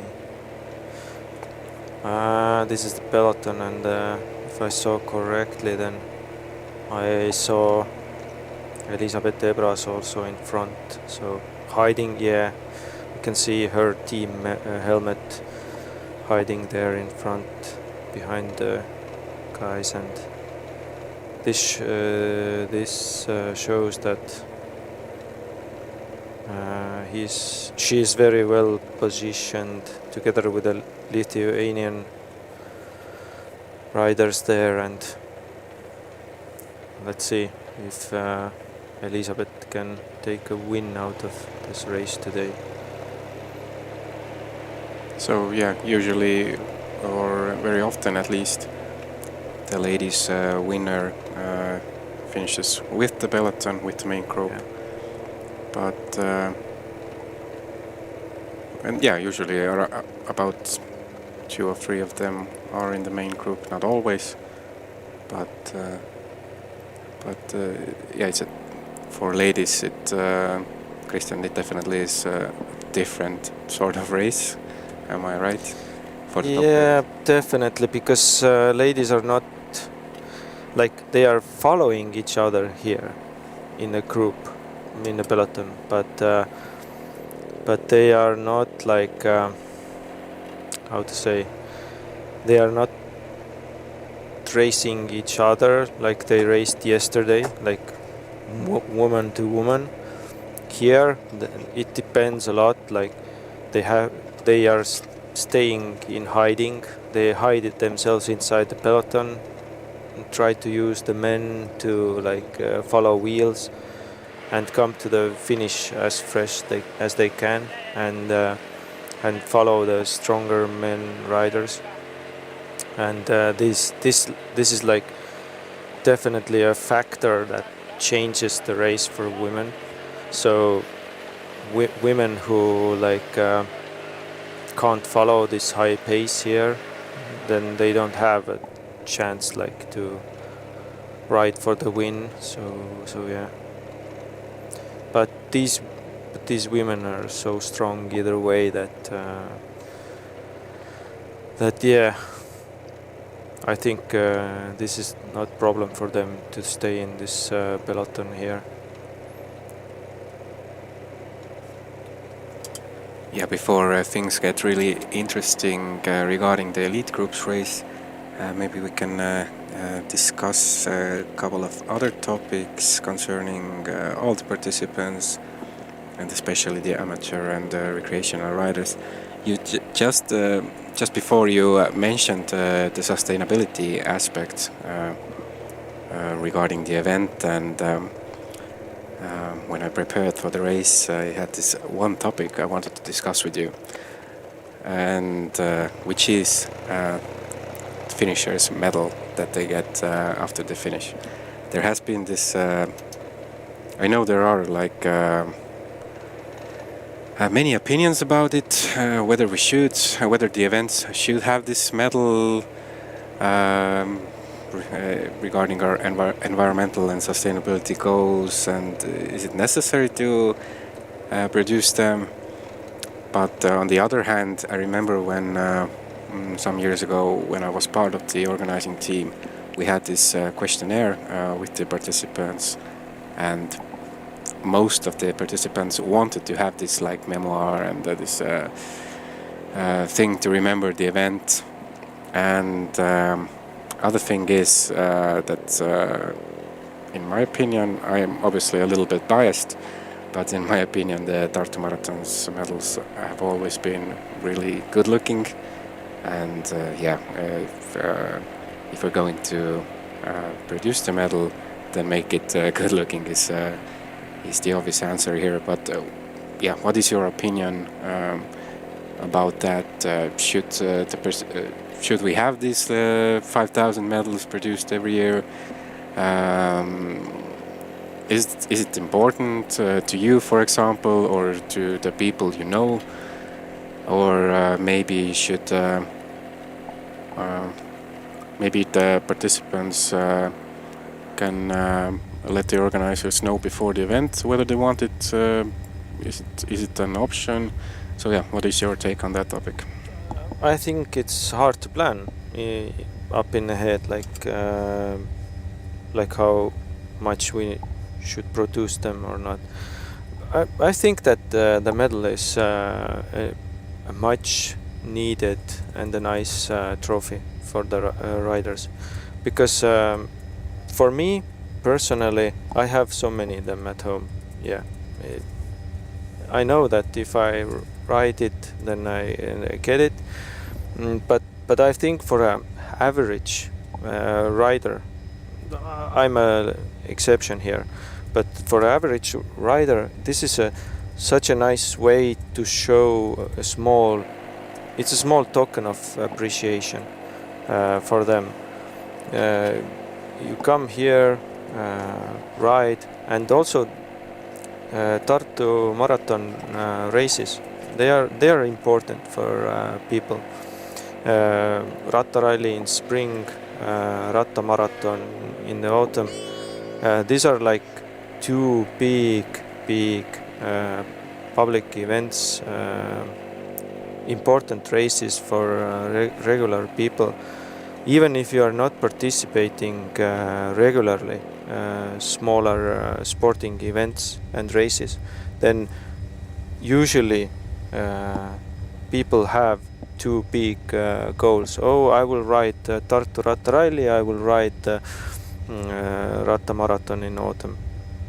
And these are like events where the regular athlete can have such good emotions. It's a big event. You're riding together, people like you, sharing the passion and everything. And if you're going home in the end and you have this small medal to touch and see that all this effort was worth it, and as you said, that all the medals are so well designed that it's not a shame to put them on shelves and show to your family and relatives and so on. And I think this helps also to get the spirits high for the participants. That like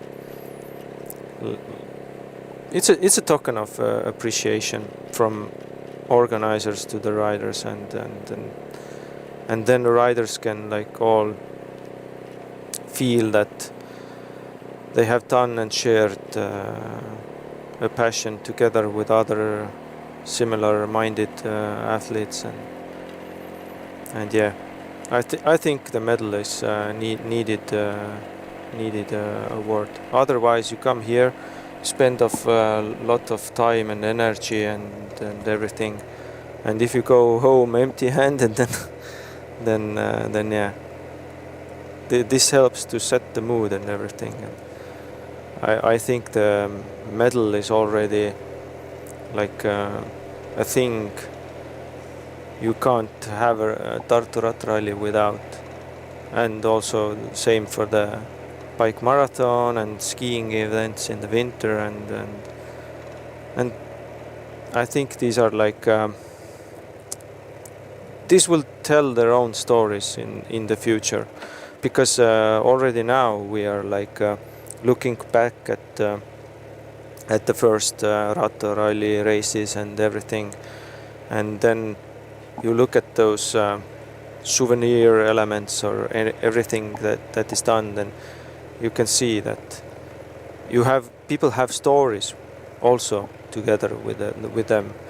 I went to this car museum here in Tartu, and for example in the bus there were inside an old bus there were stickers from Tartu Marathon this year and that year, and then you already know from that small sticker that this bus has stories to tell, and yeah, I think the medal is the similar thing that people take home and can watch in the future and remind what happened prior to the race or what happened on the course. And I don't know, somebody had some technical issues, someone helped you remember that, or like whatever. And here we can see that hill sprint taken by Karl Patrick Lauk, and other breakaway riders weren't interested in.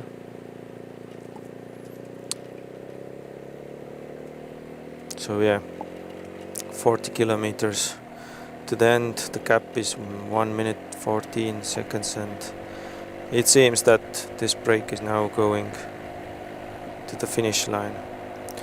We will see some fierce action. I think after Vana Kuuste TP, because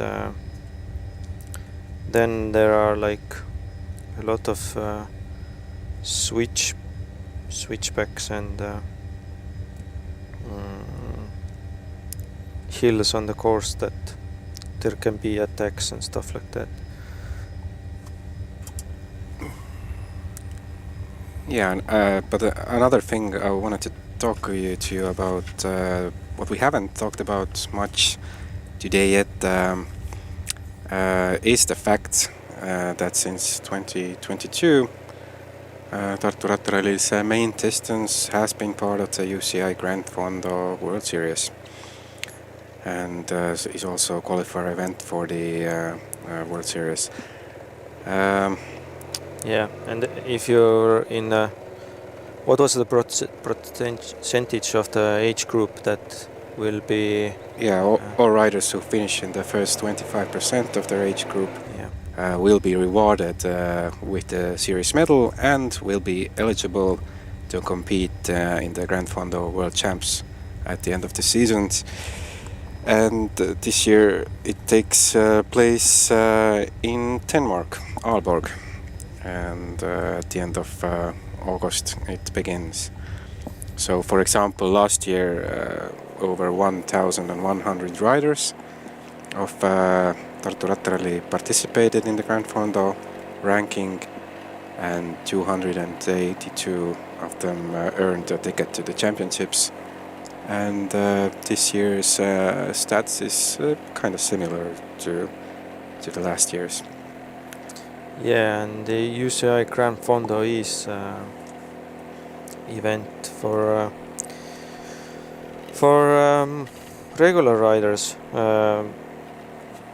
let's say like that. And if you are there is like 30 races across this season, and if you are finishing in that top percentage, you can go to the Grand Fondo World Championships. And last year already from Estonia also a lot of riders went there, so it's a very nice way to include all riders of all levels to have this bigger cycling experience, to have their own own equal way to compete each other. So if you are a working parent, let's say, for example, you race in your age group, then it's only fair that you race against riders who are more similar with you. So otherwise, like if you're together in a start with pro riders, then you don't have chance at all sometimes. So yeah, for example, with this year's main distance, Tartu Rattaralli's main distance, 126k, we had 5 separate start waves. Firstly, the elite group went to the course and started, and after that, there were 3 age groups: 19 to 39, 9-year-olds, 40 to 49, and 50 plus. And after that, I think it was like 2 or 3 different base groups which aren't part of the Grand Fondo got their start. So basically, as a participant, if you didn't want to be part of the Grand Fondo, then you also had an option to join one of the base groups as well. Yeah, and last year the Grand Fondo World Championships were at Glasgow, where we know that there was this inaugural World Championships where all cycling events were held in one place, and this was probably a very nice experience for Grand Fondo riders also to see World Championships and to race themselves on the courses there, and as we said, this year is Aalborg, next year Melbourne in Australia 2025, and in 2026 it will be held at Victoriaville in Canada. So if you want to travel, and then this also gives a big opportunity. So, but 2 years ago, Christian, you participated in Tartu Rattaralli and finished in quite a decent place. Were you also part of the Grand Fondo?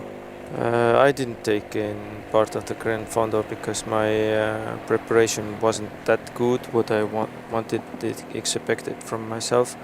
So also I'm skipping this year because I had broken collarbone in the spring, and my preparation for road racing is not enough. But yeah, I'm setting my goals high, and probably that's why I want a little bit more out of it. But I'm thinking, for sure, next year I try to compete in the age group race, and let's see where it takes me. So yeah, this is definitely a goal, because for me this is more equal for me. I find that to like race against pros or guys who are like training so much. Oh, and here we can see that this new road obstacle is making problems for the main peloton. The barrier in middle of the road, and some riders went on the wrong side of the road. Yeah, because they didn't see from the traffic island. They didn't see that it stops them to get on the right side of the road. But luckily nobody crashed to that barrier. Yeah, it seemed like a bit dangerous. Yeah. But yeah, if if a rider doesn't want to participate, as said, doesn't want to participate in Grand Fondo, he or she can choose a base group, and as said, there are 3 base groups with different average speeds. One of them is 26 to 27 kilometers per hour. The next one is about 29 to 30, and the third one 32 to 33 kilometers per hour average speed. And in the 56K we also have 2 base groups with approximated average speed of 25 to 27 and around 30 kilometers per hour. So all of these different groups and start waves, they all play a major part in making the race also safer for everybody. Yeah, definitely. And as we are saying, like the goal here is not to have like it's not a pro race. It's Grand Fondo, and Grand Fondos in their grand idea is that they are Grand Fondos are a type of long distance road cycling rides.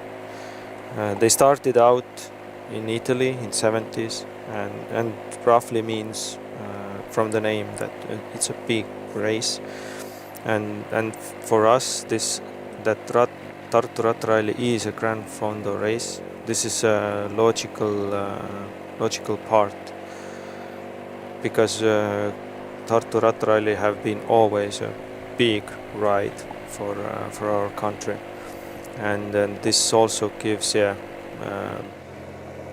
for local riders the possibility to take part of the Grand Fondo World Series. So I think that it's very good that Club Tartu Marathon have managed to get Tartu Rattaralli as a part of this UCI World Series, and this also brings us riders from other countries to participate here, and gives more importance to this race.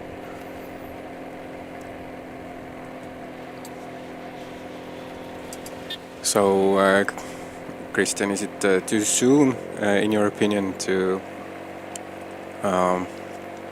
tell definitely that the winner will come from the breakaway? Oh, I think it will come from this bunch, but because the gap is so big already and only 30 k's to go, so definitely winner is coming from here, and we can see that the cars are now also between the breakaway and the main peloton, so there is no question at all.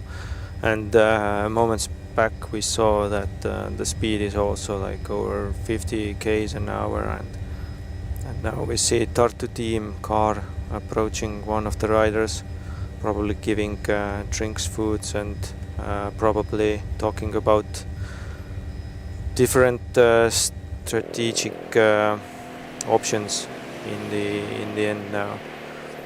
And I think that this bunch is so strong together that I think they will go together till the end, and we will see a lot of fighting after Ülenurme.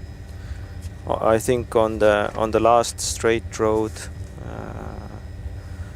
there will be a lot of attacks and long range attacks.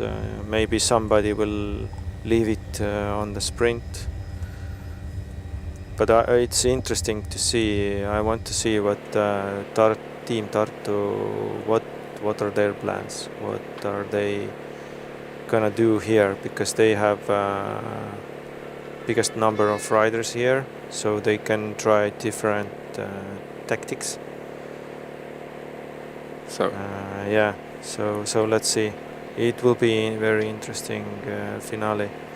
and it's very good to see that strong young riders are also here. Here we can see 303 Oliver Matic from Cannibal Victorious team. That's a feeder team for Bahrain Victorious World Tour team. And as you can see, the bike, the helmets, the equipment is same as the World Tour team. But yeah, also Karl Arnold Vendelin, very strong. He's a trainer himself at Paralepa club. Very good to see him here. Yeah, for many years he was part Yeah. of the national team Estonia in Tour of Yeah, Estonia as well. but after that he pulled back on cycling for some years, and now couple of last years he's back better than ever, I would say. And now we can see like Energo's team is in front of the peloton together as one team, but yeah, It's nearly 2 minutes. yeah, but they are not pulling. This is just riding together as one unit here, because for them they have one rider in front, and then their goal is not to bring this breakaway back or somebody else, help to get somebody else dangerous one up in front. So they are not definitely going to do anything here. They're just controlling the pace. So yeah. So in less than 2 kilometers, or about 2 kilometers time, we will get times from the Vana Kuuste, but and then we will get the confirmation for the fact that in front there should be in total 12 riders, with 9 of them being Estonians, and in addition we have 2 Latvians, Bogdanovic and Lapins, and a Lithuanian, Kmielikauskas. But yeah, we will soon get the confirmation for that, for the stuff I just told you. But it should be like that.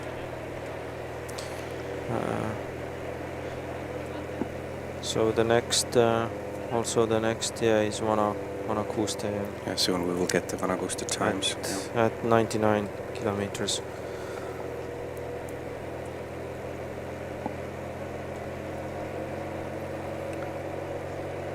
But yeah, here we can see again that the main peloton is calm and just rolling, and I think they have accepted their fate that the breakaway is gone, and there is not much they can do from behind.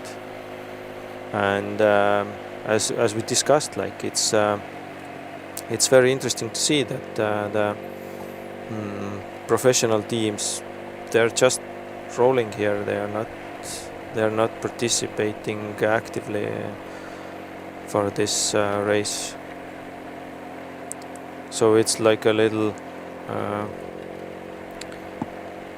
not warm up, but let's say soothing ride for them after 2 very hard days, getting their legs better. Yeah, and now we are at Vana Kuuste, and soon after the railroad there should be a split.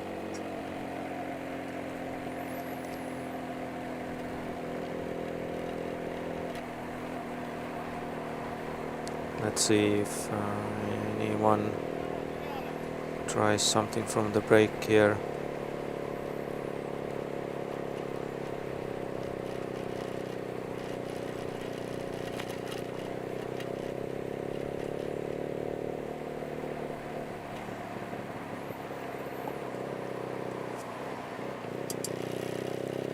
Yeah, one other thing that we haven't talked about, we just briefly mentioned how many riders are there, but for the first time in the event's history, there is an how do I say it, like an extra discipline in the program, which is called Tartu Rattaralli Vintage, and which aims to celebrate the history and story of cycling by highlighting vintage bicycles, cycling gear, and all the other associated elements. And Tartu, vintage is a 56k distance this year, and in total there are over 50 participants in the vintage. And if I'm looking at the criteria, then for example, one of the criteria to participate in the vintage is that a vintage bicycle is defined as one with a steel frame produced before 1987. So yeah, I saw some of the pictures with the vintage participants, and also saw them in the pre-events marketing and communications that Tartu Rattaralli shared, and they looked cool. So Christian, do you yourself have a bike that would qualify for Tartu Rattaralli Vintage, or if you don't, then maybe you have a certain memory of some vintage bikes from your childhood? I think we all have some bikes that would be vintage bikes and would fit this category. I haven't raced vintage races because my focus have been on the main races, but I think this idea is very cool, and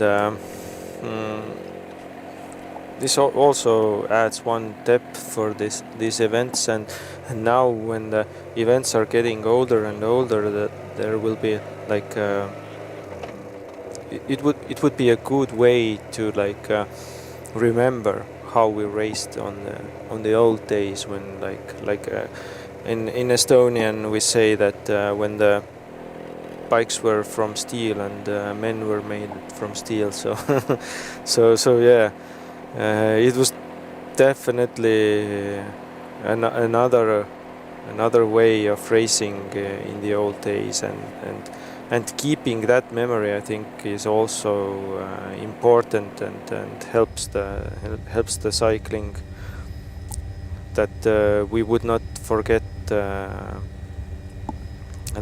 how we got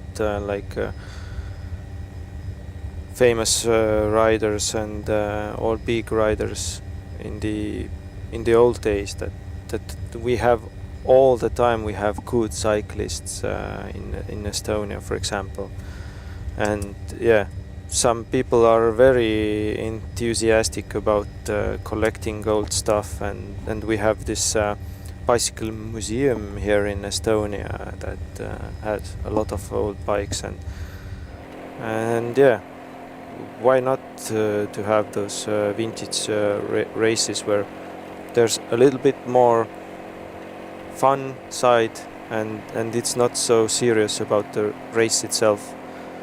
And if you have that vintage bike and you can do the 56 kilometer distance on it, that's just awesome. Yeah, some other criteria from the organizers for the vintage road bicycle are that they should have low profile rims, less than 20 millimeters, at least 32 spokes, gear shifters on down tube, external brake cables, and pedals with clips and straps. And in the vintage starting group, a retro helmet is allowed as an exception, but for safety, organizers recommend wearing a modern helmet, which makes sense. Makes sense, and if you go racing with just a Shlem, then then yeah, I don't know, is it safe enough? But yeah, these rules are like reasonable, because otherwise you won't have the authentic bikes. Yeah, the focus of the vintage race is on enjoying the joint ride rather than competing. Yeah. And another cool thing, I think I saw some pictures yesterday also, that participants will be accompanied by a time-true support car, and I think it was like this Lada or Moskvich or something like that. And, this adds more of authenticity to this this event. That's really cool. But But I don't know, like if the if all the people will enjoy the old clothes, because the cycling pants were definitely not as comfortable as today ones. But if we're concluding the vintage part, let's say a pro rider who is in the Breakaway, if we were going to give him both a vintage bike and a modern bike, and he would have to ride the same distance, same course, what do you estimate would be the time difference there? Let's say it's like a bike from 80s. The difference will be definitely there, but I can't like tell it exactly, because it depends on the training level of the athlete also. Tip riders. I think that some riders here, I think they could, like, if we take a Colnago from 80s, I think they can finish in the main peloton. I think it would be possible. It would be possible, because on the course like this, it's doable. But yeah, they are spending so much more energy than others. That's the difference mainly. And the brakes aren't that good and so on. But I think it would be doable for if we take a totally top athlete. But I've seen that, for example, 1 year, I don't remember the exact year, a couple of years back, when a local rider, Kaspar Austa, he was having a wedding, and before that the guys made a event for him, and on Elva Rattamarathon they took the nice modern bike away from him and came old road bike to him. And Kaspar Austa is still one of the very active riders, and he raced very much in front. He was very capable of that, even against modern mountain bikes. So yeah, if you are strong, you can go far away with an old bike also. But yeah, definitely you are spending very much of yourself. For a one-time funny event, it would be cool, but I think riders wouldn't enjoy it on daily basis. All right, so for the leaders less than 20 Ks, until they come back to Tartu and finish the race. So yeah, the gap is over 2 minutes, and it's basically certain that the winner will come from the Breakaway. Yeah, because we saw main peloton also, but they are just keeping steady pace to go to finish, and that's it. The main action now is here in that front group, and let's see who is the freshest, who is the quickest, or who has the best team tactics here to play.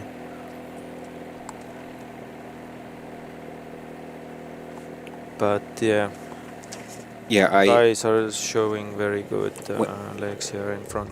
When I previously told that there are 9 Estonians in the Breakaway, then I was wrong. There are actually 8 of them, and who I forgot or didn't mention that is also in the breakaway is Lithuanian Adomaitis Rokas. So there are 8 Estonians, 2 Latvians, 2 Lithuanians. Two Rokas. Yes. 2 Rokas guys. And in total 12 of them. And let's run through the names again. So 2 Rokas, Rokas Kmieliauskas, Rokas Adomaitis, Latvians Kusts Lapins and Maris Bogdanovic, and 8 Estonians, Oskar Nisu, Karl-Patrik Lauk, Oliver Mätik, Alo Jaakin, Mihkel Räim, Lauri Tamm, Karl-Arnold Vendelin, and Siim Kiskonen. So this is the breakaway. And since there are in total 8 Estonians, there then the possibility that the winner will be Estonian is also quite high. But we'll see. Yeah, and as we have discussed in this is important race for local riders, and I think this race is a big goal for Tartu 2024 team also. Tartu is the capital of culture capital of 2024, so they want to show that they are strong here.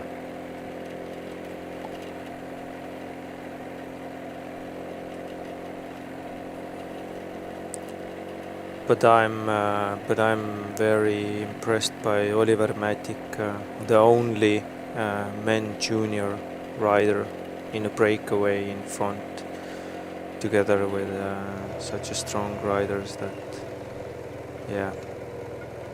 he's showing a class here.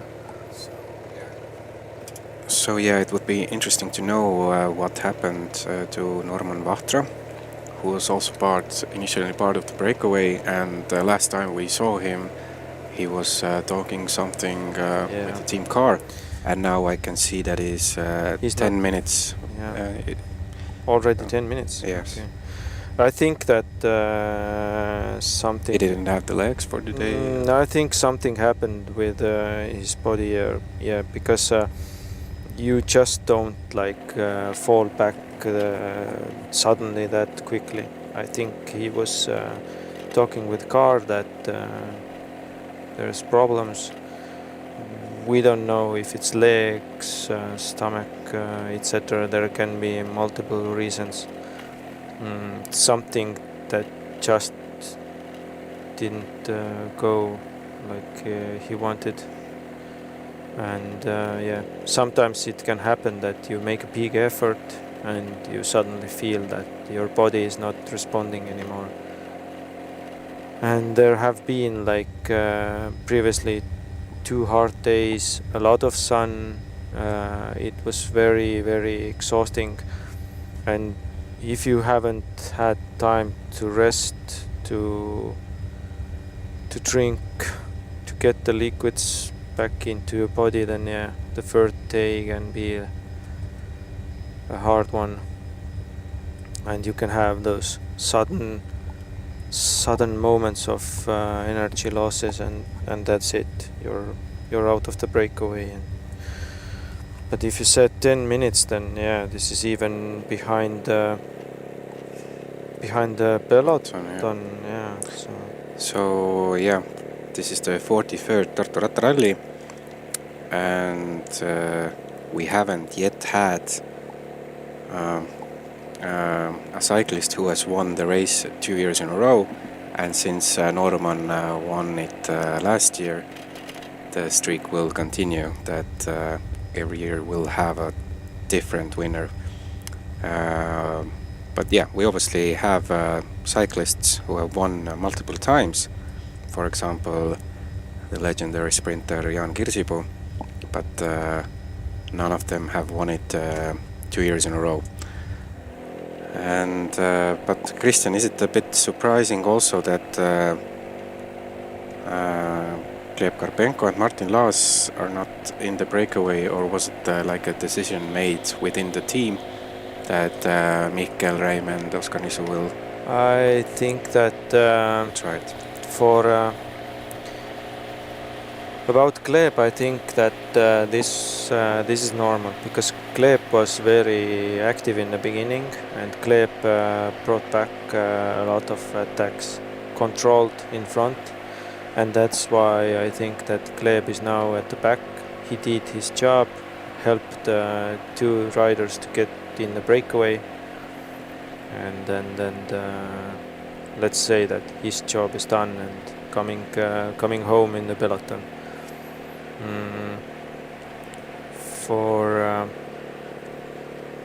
For others, I don't know. You never know who has the good legs and not. It can be just that you don't have the legs at that day, and that's it. You really can't do nothing else. And as we saw, there was a lot of attacks in the beginning, a lot, and it was so hard to control and get away. And even now we can see that smaller road and one young junior is attacking here. But yeah, Christian, we for the Tartu Rattaralli, if we're taking this Mongolian team, Yeah. how does it work? That is it like that they had a certain strategy before the race for today also, and they make changes probably during the race, or how does it work? Yeah, definitely they had a plan set in place already before, and probably they discussed it already yesterday. So I think their goal was to cover the attacks in the beginning and to be in the breakaway, to get a rider to the breakaway. So whatever happens in the back, they would have a guy to let's say work with. So so yeah, it is actually pretty well executed by them.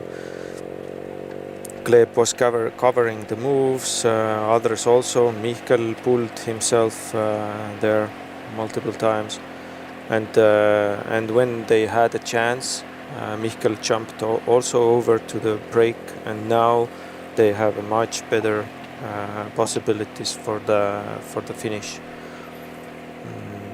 But yeah, the end last 10 kilometers here will be very interesting, because we have guys who want to do sprint finish, and we probably have guys here who will go for a long range attack. So we will see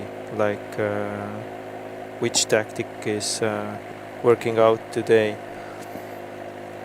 So Christian, we also have a question from our YouTube live broadcast, and Mr. Lumiste would like to know that what do the cyclists think about Toomemäe's hill, which I think he refers to the Lossi Street hill, which yesterday pros took 16 times during the Tartu GP. As much as I know, there's probably there are different opinions, I think, amongst pro riders for the uphill cobbles. There are definitely riders who love it, and there are riders who don't love it. Do you like it?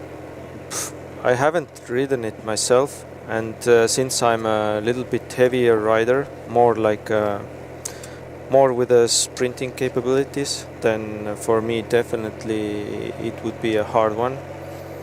You need for the Tour of Estonia, you need to be in the right place, right time. You have to be in the corner, in the last corner, like on the 4th position, and attack from there to get the win. For this is not definitely something for regular riders. You can do it once, but like doing it multiple times, this takes so much out of your legs, and it's very hard.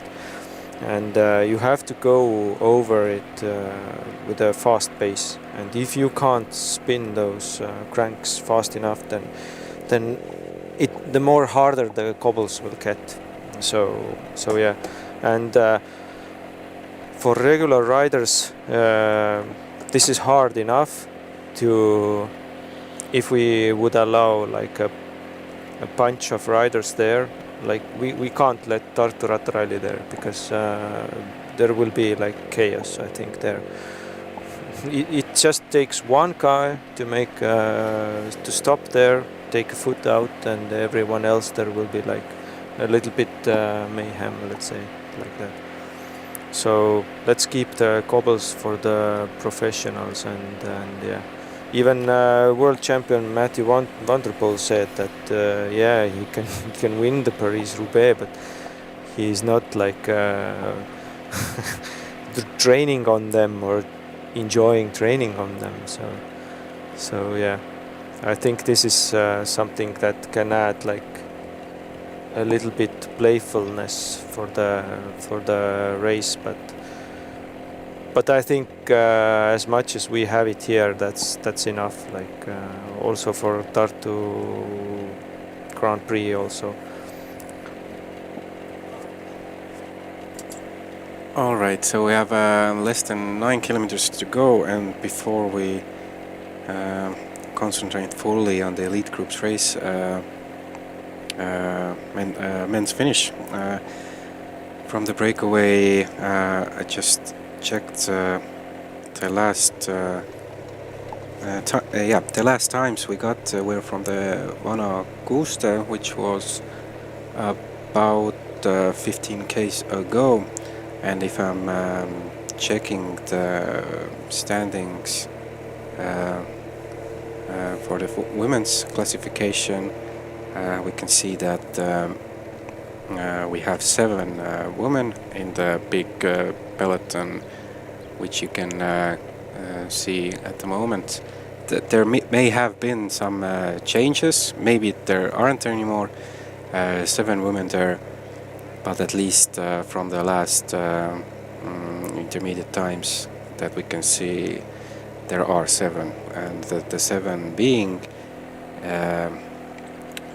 India Granger from France, Stina Kagevi from Sweden, Elisabeth Debras from Estonia, Tamara Shalinska from Poland, Akvile Kedraitite from Lithuania, Magdalena Lind from Norway, and Eline van Rooyen from Netherlands, the winner of yesterday's Ladies Tour of Estonia. So yeah, we'll keep an eye on that, and after the breakaways finish, we'll check the women's standings as well. But yeah, there is yeah, some action going on. We are starting to approach Ülenurme, and yeah, as we can see, attacks also in breakaway. So as I told you, Tartu 2024 have cards to play here, and one rider is attacking, other one is leaving a cap, and this way he is forcing others to close the gap. And here now we can see that the game is on, attacks, and who will follow, who will go. And we are through Ülenurme, and now it's very fast approach to the city of Tartu. One big roundabout, and then long straights to the finish. Yeah, just a quick answer to Austin Rosa or Austin Ruse. Rose's question in YouTube that has there been any crashes today? Not that we know of, but our broadcast is primarily has been primarily focused on elite groups race, and we haven't seen any crashes there. But we don't know about the amateur riders. Behind, yes. All right, yeah, 6Ks to go. So we have like 3, 4, 7, 8, 8 guys. I think everyone is here, but now is the cat and mouse playing. As we can see, Tartu 2024 has the numbers here. They are playing here. One guy is attacking, going, and others are just looking here who will follow. And we can see here that, Karl Patrik is very interested here, so he didn't wait and wanted to go with an attack. So Christian, yeah, before the finish comes, let's make a quick prediction also. Who do you think will win today's race? As we can see, like Mihkel Räim and Alo Jakin have escaped here, so strong riders. 5Ks to go, passing 5K sign. Do you think they will stay ahead? Very hard to predict, because now there is like straight roads to the finish, very fast downhill to the left to the Turu Street, and all the way dragging to the finish. But this seems that some guys here are leaving caps. Okay, Karl Patrik now trying. But this, all this play here back can be very good for Mihkel and Alo. Very good. Because the two riders who went, they are not catching currently, Mihkel and Alo. And if Mihkel and Alo if they won't start to play games, then they have a chance. Looking back here, they okay, headwind. They should like go, but let's see how much gun power Alo has. Yeah, but if it all comes down to finish a sprint between the two of them, does Alo stand a chance, do you think? Mihkel might be quicker currently, but I don't know. It's so hard to tell. Yeah, they are exiting the roundabout now, and in the back they are still playing. So for Oskar Nisu, it is it's good situation. He won't do anything there because Mihkel is in front. So the gap seems to be about 7-8 seconds, something like that. But still, like 3 Ks to go. Like if they pick up the pace in back, then very interesting to see. So what a chance for Mihkel Räim for his first Tartu Rattaralli win. It can be, or it can be a possibility for Alo. Like he was second here, and it can be very good chance for Alo also. Yeah, Alo is like a prime example right now that all these temporary classes forever. And currently they are working very good, pulling. Karl Patrik is very interested in pulling, but it seems to me that that Alo and Mihkel will go to the line together. So it seems like number 5, Siim Keskonen, won't make the Tour of Estonia and Tartu Rattaralli double. No. I can't see it anymore because they are playing here in the back, and the two riders between them also, the cap is the same. So let's see. They now just need to go to the line together, and then on the last last few 100 meters have to sprint. So let's see. Mihkel is putting a big dig in here, so let's see if this affects his sprint. And yeah, the punch back are like just sitting, and this is all in the playing favors to Mihkel and Alo. Yeah, as said, he hasn't won Tartu Rattaralli before. He has won the GC of Tour of Estonia in 2019, but yeah, he's missing that piece from his collection. Yeah, and Alo is riding for Peloton team, the only Estonian elite road team here.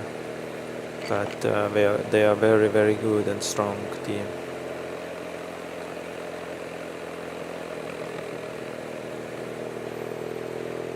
Let's see that if they have the same cap under the bridge, then they can get away with it. Yeah, and now we can see that there is a few riders between. No. Yeah. It seems like it's enough, but we haven't seen the right camera angle of it. 1 kilometer to go is there. Yeah. Mihkel is doing the most of the work here, probably. But that's natural also. But yeah. Two riders are coming. The last K. Who are those two behind them? Are those two having more speed, coming with the speed from behind? No. And they are under 1 kilometer, and they are starting a little bit too early to play cat and mouse. They should go further until Zeppelin.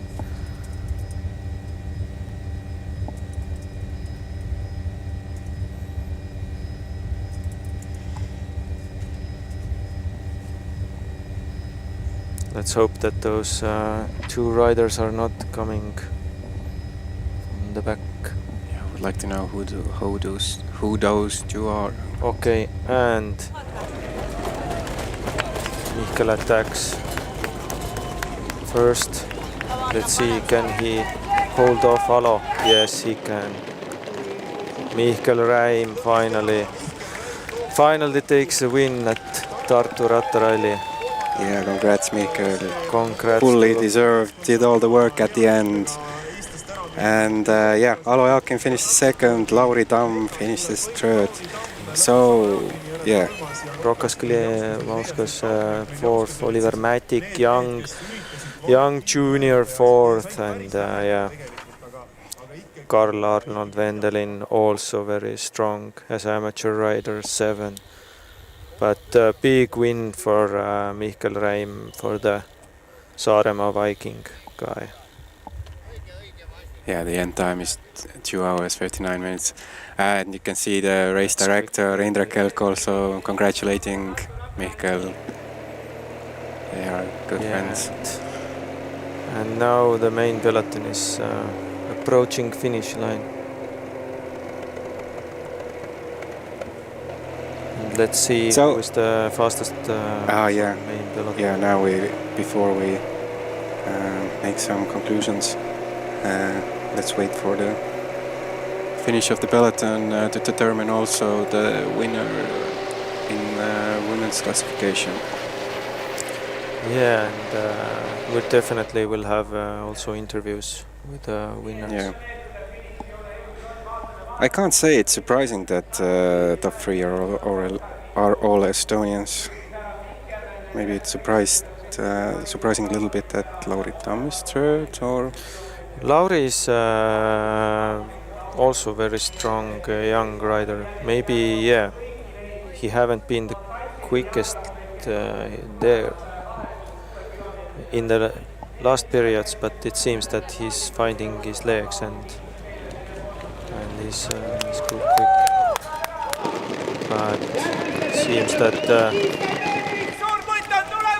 and this seems to be Ron Roney, who rides for the decathlon AG2R And development. yeah, and the win and the first woman is also Estonian. Congrats, Elizabeth Ebras. Oh yeah, Elizabeth Ebras took the win. Yeah.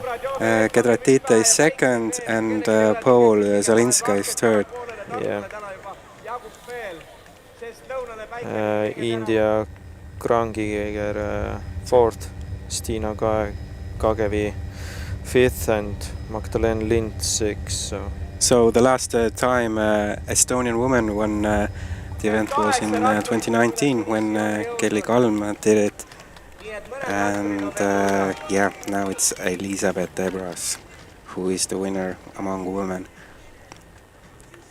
So when I talked a bit about potential favorites for the women's race today, and also said that yesterday in Ladies Tour of Estonia, Elizabeth Ebras was like 10 seconds ahead of everyone, but just before the end she got caught.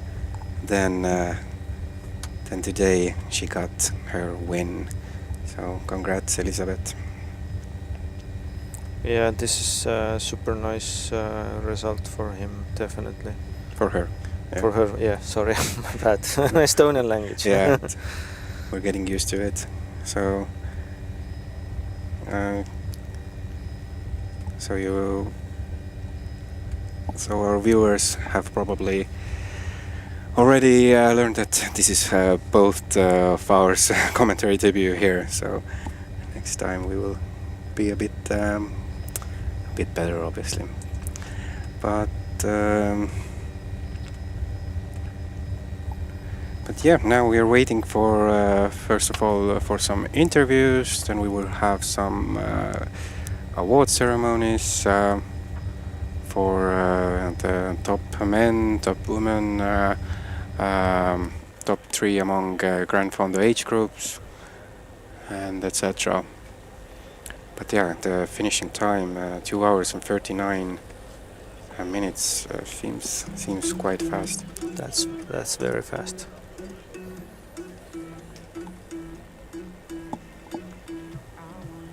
And this shows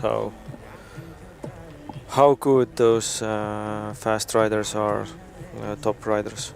They are fast and train a lot, and yeah, so massive speeds. Yeah, just before the men's sprint finish, we had another question in YouTube: how is the wind? And I basically answered him, not much, but it's not zero also.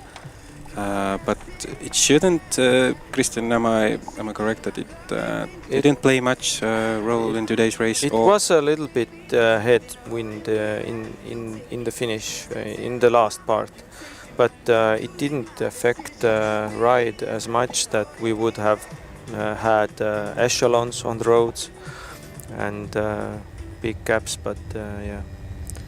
So here we can see again this from air, this sprint, and yeah, just Michael had that much more power. So basically what he did was he did basically all of the work before that, then let the Alo in front, and for some time, and in the end he didn't let Alo in front, but more like forced Alo attacked first, let's say. No, Michael put Alo in the position where like Alo had to cover his move, and Michael had the prime attacking position to get the jump on Alo. So yeah, but again, this shows how strong Michael was today. That he did most of the work in the last, I would say, 7Ks, 8Ks, and still had the energy to do the sprint and have a jump on Alo. But Alo also super strong.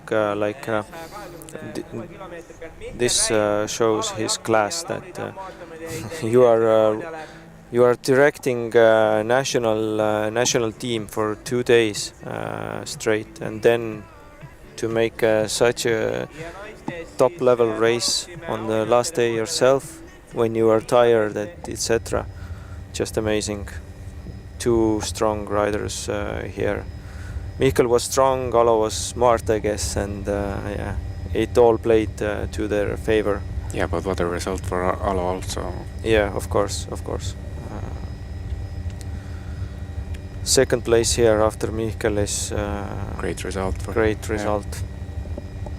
So now we're waiting for some of the first interviews, probably with Michael, maybe also with Alo. Let's see. The interviews will be in Estonian, but we will summarize them after they've taken place. And after the interviews, we will have the firstly the flower ceremony. Then we will get some more interviews, probably flower ceremony for women, and main ceremonies as well, coming up in about 30-40 minutes. So yeah, from here you can see the race center also, which is in front of the Ora Water Center or behind. It depends how you look at it. And the finish is basically, you can't be a lot more in the center of the city. And as said, Tartu is this year's European Capital of Culture. There's a lot going on in Tartu this year, a lot of events, a lot of culture happening basically every day, or at least every week, definitely. And Tartu Rattaralli is obviously part of the program. And yeah, as said previously, it is the second largest city in Estonia, with a population around 100k. And important university town. Yes. So let's see if we are going to have our first replay of the finish. But yeah, Estonia's biggest university is in Tartu. It's known as sort of a university town. A lot of students everywhere, and the University of Tartu is actually ranked quite high also in numerous of how to say it.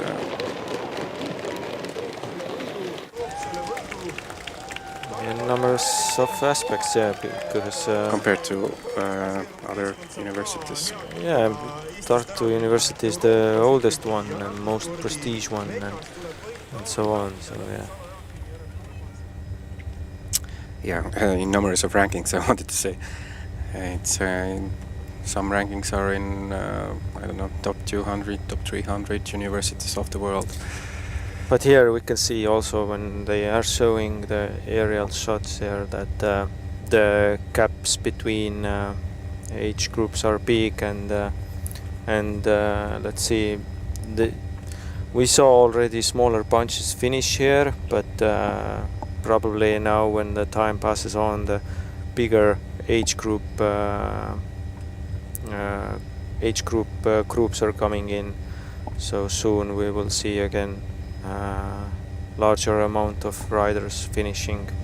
Yeah, currently we have 92. Nii, Mihkel Raim, 43. Tartu Rattaralli võit kuulub sinule. Esimest korda Tartu Rattarallil võitsid. Alustame lõpust. Te Aloga saite eest ära. Kuidas tundus, et kui see vahe tekkis, siis kui optimistlik sa olid, et teil õnnestub ikkagi hoida, päris pikalt pidite 8 eest sõitma? Jah, et tegelikult ma arvasin, see esimene rünnak saab olema selline kontrolliv, et sealt hakkab asi edasi hargnema. aga tuli hoopis nii välja, et need mehed, kes olid ju päeva läbi ees tegelikult olnud, et nad olid päris krogid ja kuna me saime tagant veits ökonoomitada ja siis oli lõpus rohkem jalga lihtsalt ja saimegi eest ära. Alguses ma olin üksi, aga ma nägin, et Alo tuleb ja ma teadsin, et üksi vastutuulega on võib-olla liiga riskantne, et ma ei ole selline eraldstardimees ka. Ja nägin, et Alo tuleb ja lasin natuke gaasi alla ja et koos on kindlam minna. Ja tegime üksmeelset tööd ja Alo hakkas veidi krambitama ka ja kuna ma aimasin, et ma olen finišis kiire, siis ma julgesin seda finiši peal kätte, aga eks me pidime ikka lõpuni välja panema, sellepärast et me nägime, et tagant 2 meest tulevad. Just paistis niimoodi pildis ka, et Alol oli sutsu raskem kui sinul, et sinu vahetused tundusid äkki natuke pikemad ja veidi teravamad seal. No ma arvan, et eks see normaalne ka ole, et ma olen ikkagi professionaalne sportlane ja Alo on ikkagi koondise treener ja tööinimene, et kui ma oleks tema käest pähe saanud, siis ma täna Tartu linna ei julgeks minna õhtul välja vist. Aga paistis, et ikka kõva selline kordaminek sinu jaoks ka, et Indrek Kelko õnnitles ka ja esimest korda võitsid selle võistluse ära. Oled olnud siin varasemalt teine ja kolmas ka, et selles mõttes lõpuks siis nädalavahetus lõpeb sellise positiivse tulemusega. Jaa, et eks me vaatame seda suurpilti, et muidugi rattarallit on äge võita, et see on ikkagi Eesti maanteevõistlus sellisest püha graal siin. Aga ütleme, et meie tiimi jaoks oli see esimene kokkusõitmine, et siin 5 Euroopa meest, et 4 eestlast, 1 soomlane, et kuidas me hakkama saame ja tänane ja Tour of Estonia oli nagu esimene start üheskoos. Sõitsime tegelikult päris hästi, täna oli siuke ka testüritus meie jaoks, et järgmisel nädalal Leedus nagu ka löögijoos olla. Ja see grupp, mis sai eest ära seal sõidu esimeses osas 6-meheline, et tegelikult tundus ka päris tugev, aga kuidas sa seda sõitu nägid siis, et kui teie sõitsite järgi ja siis saite kohe selle 12 mehega minema, et seal oli nagu selge, et võitja sealt tuleb? No selles suhtes, et kui algus eest ära sõideti, meil oli Oskar nisu sees, et meil nagu probleemi ei olnud, et ideaalis oleks võinud 2 meest olla, aga samas oli see, et meil oli taga jälle rohkem mehi. Aga rattaralli tase on aastatega nii kõvaks läinud, et siin esimesed 5 või 10 kilomeetrit, ma arvan, keskmine kiirus võis olla pea 60 ja siin on profid ja harrastajad koos ja täna oli tuulevaikne ka üsna, siis see pundi efekt on nagu nii suur ja kui need 5 või 6 mees eest ära olid, nad pidid ikka väga kurja vaeva seal nägema, olid väga kõvad vennad, aga grupil on lihtsalt nii suur jõud, et isegi iga selline Eesti keskmisest tugeva harrastaja suudab see 30 sekundit täiega panna ja kui igaüks täiega paneb, sul on 100 meest, siis nad loogiliselt on lihtsalt kiiremad kui see esimene punt. Aga ma enam-vähem aimasin, et kui see vahe väiksemaks tõmbatakse 10 sekundi peale või 20, siis on võimalik mingil grupil siin ette järgi sõita. Ja räägi sellest ka, et siin on nüüd rada varieerunud, seekord oli lõuna poole natukene võib-olla tõusude mõttes rohkem nõudev, kuidas see kõik sulle paistis? Suures plaanis minul ei ole väga vahet, ma arvan, et kõige suurem faktor on ikkagi siin see tuul, et ükskõik mis rada on, et kuskil on ikka lagedad, aga täna oli täiesti tuulevaikne, et eelmine aasta põhimõtteliselt võis täiesti sile olla, aga kui on tuult, küljetuul, siis võib see asja väga kergesti katki tõmmata. Aitäh, Mihkel, ja palju õnne veel kord võidu puhul!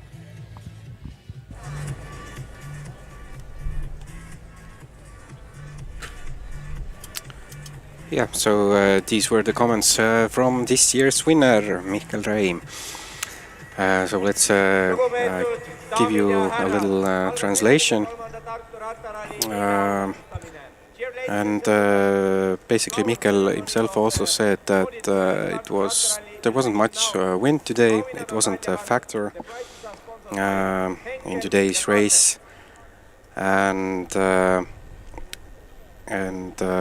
he said that it's cool to win Tartu Rattaralli because it's the holy grail of road cycling in Estonia, but it's also important that this was like first time that they rode together with this sort of team. It was interesting to see how things develop and how they will manage stuff. And I think we'll continue with the conclusion after the flower ceremony. So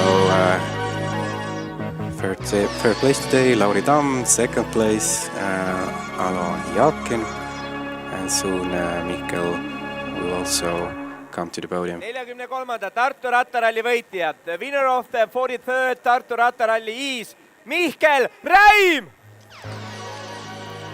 Yeah, and it as we can see, Mihkel was very happy with win, and he said that he's been second year, third year, and now finally win that.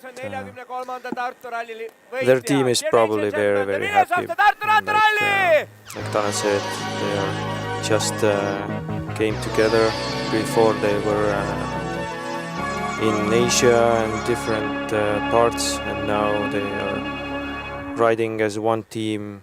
First time here in Estonia, Tour of Estonia, and they are also participating Tour of Lithuania. So yeah, we can expect more results from them because it seems that guys have very good legs. Yeah, and Mikkel also said that he was keeping in his energy as much as possible during the race. And before the finish, he thought that getting away from the breakaway himself alone would be a bit risky. So he saw that Alo would also like to join and waited him. That and together it would be easier for them. And he also saw that Alo had some little cramps coming. He also mentioned that he assumed that he will be faster in the finish, but he also said that they had to fight till the end because they saw two guys coming from behind. And jokingly, Mikkel said that since Alo Jakin is one of the national team's coach and not a pro rider anymore, that he wouldn't dare to walk in Tartu, in the city of Tartu, when he had lost to Alo. So, but it's also jokes. It's obviously only jokes and banter. And yeah, that's basically his interview summarized. Yeah, now we can see ladies' flower ceremony. Teisele kohale, the second place winner is Akvile Kedrite. Yeah, when the men's podium was consisted only Estonians, then women's podium is a lot more international, since we have Tamara Zelinska in third place from Poland, Akvile Kedrite from Lithuania in second place, and Elizabeth Ebras. Congratulations again, the winner of the 41st Tartu Rattaralli.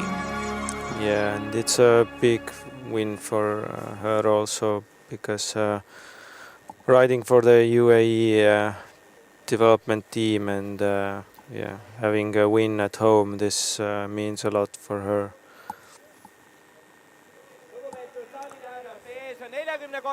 So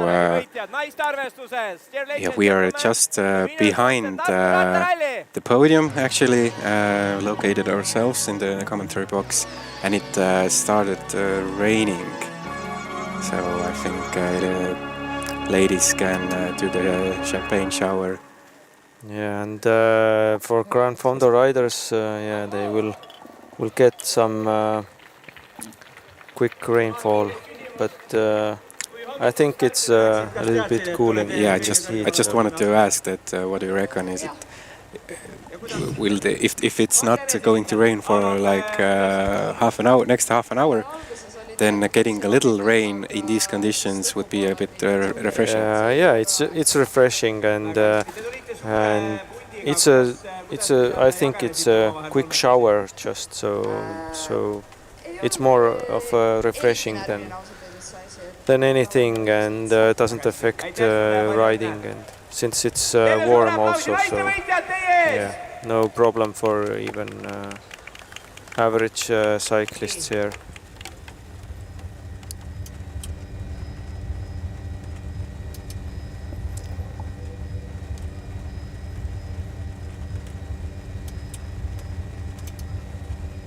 And again we are shown this replay of Mikkel's amazing win.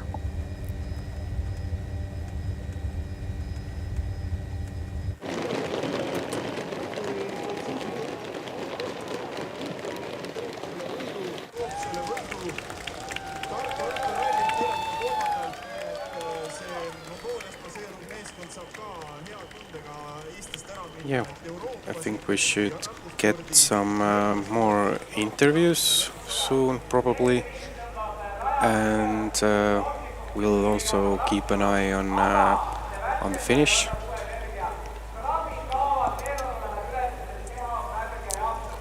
Yeah, let's wait for another Grand Fondo age groups to finish, and let's see if we can have an interview with a ladies winner also. How she managed to outsprint competitors, or was it just right positioning in the peloton? Did you check the weather forecast before the race also? It allowed. It said that there might be rain showers here in Tartu, because this was the hottest place today in Estonia, so other places were a little bit cooler. But the rain is probably much needed anyways here in Estonia. We have had a lot of dry days now, and everyone, I think, wants a little rain shower.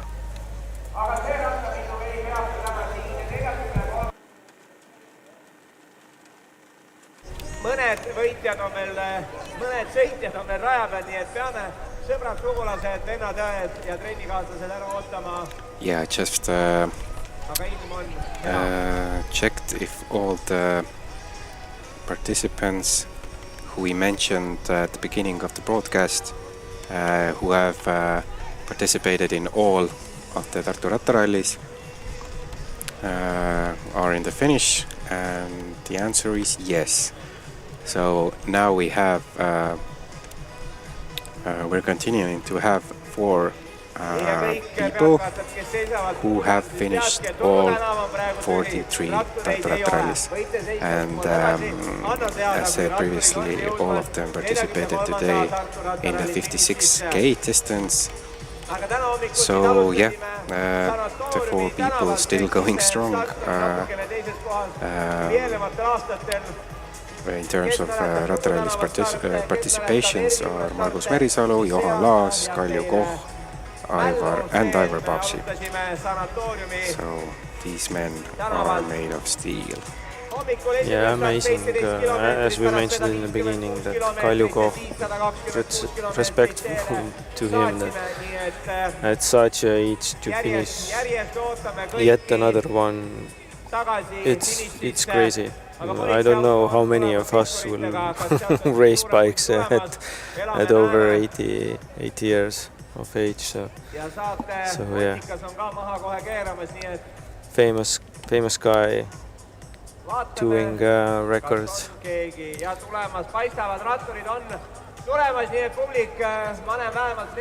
I guess we are having a age group now coming in. Seems like it. Yeah, currently we have 100 cyclists in the finish, including 10 women. Yeah, the elite group basically. And yeah, last year's winner Norman Vahtra finished today's race in 96th place, and the gap between the Nika was 30 minutes. Over 30 minutes. Yeah.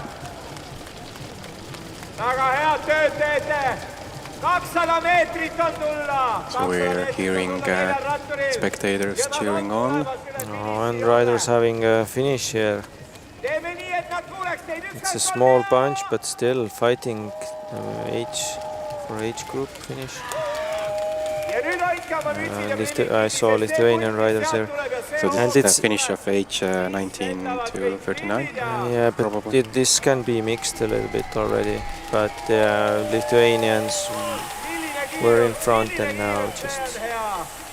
So yeah, the age groups 19 to 39 started 5 minutes before the age group 40 to 49, and 10 minutes before 50 plus. So we reckon some of the cyclists in the 40 to 49 group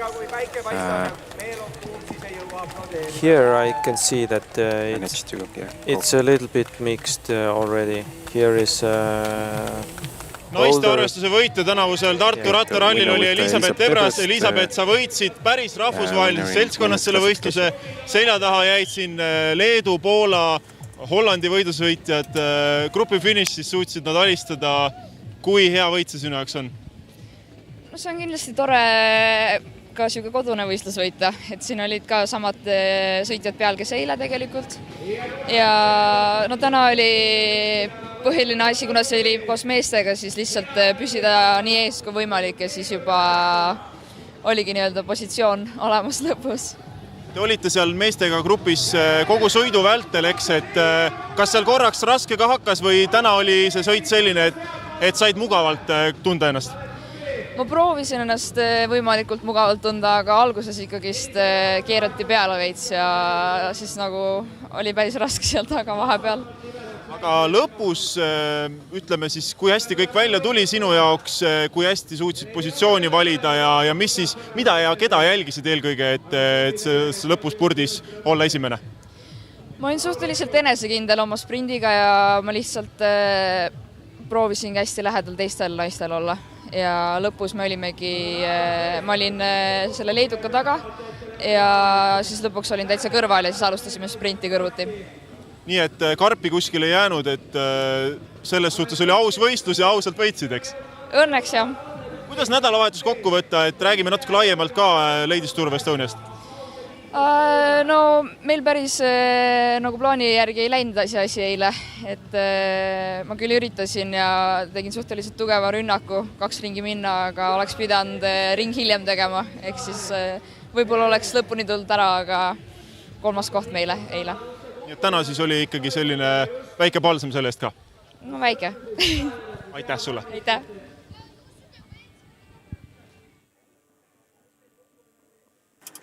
Yeah, so you just heard the winner's words from women's classification, Elisabeth Ebras, and let's make a quick translation to English also.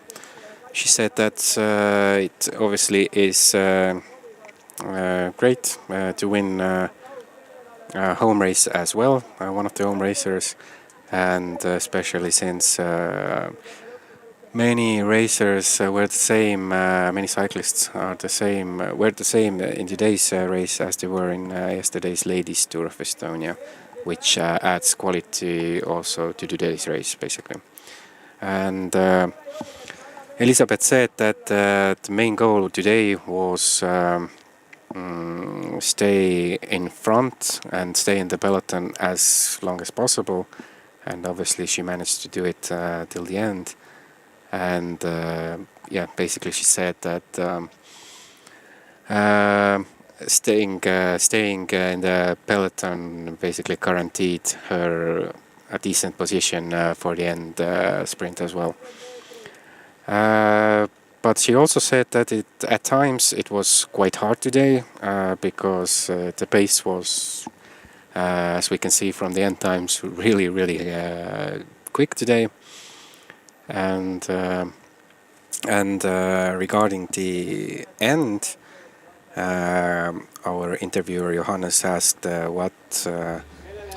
Alo Jaakin, Tartu Rattaralli teine koht on seda võitu ei tulnud, mida sa kindlasti jahtisid, aga ütle, kas lõpus oli ka nii, et teisel mehel oli vist natuke rohkem jaksu? Jaa, kindlasti, et tegemist on ikka sportlasega.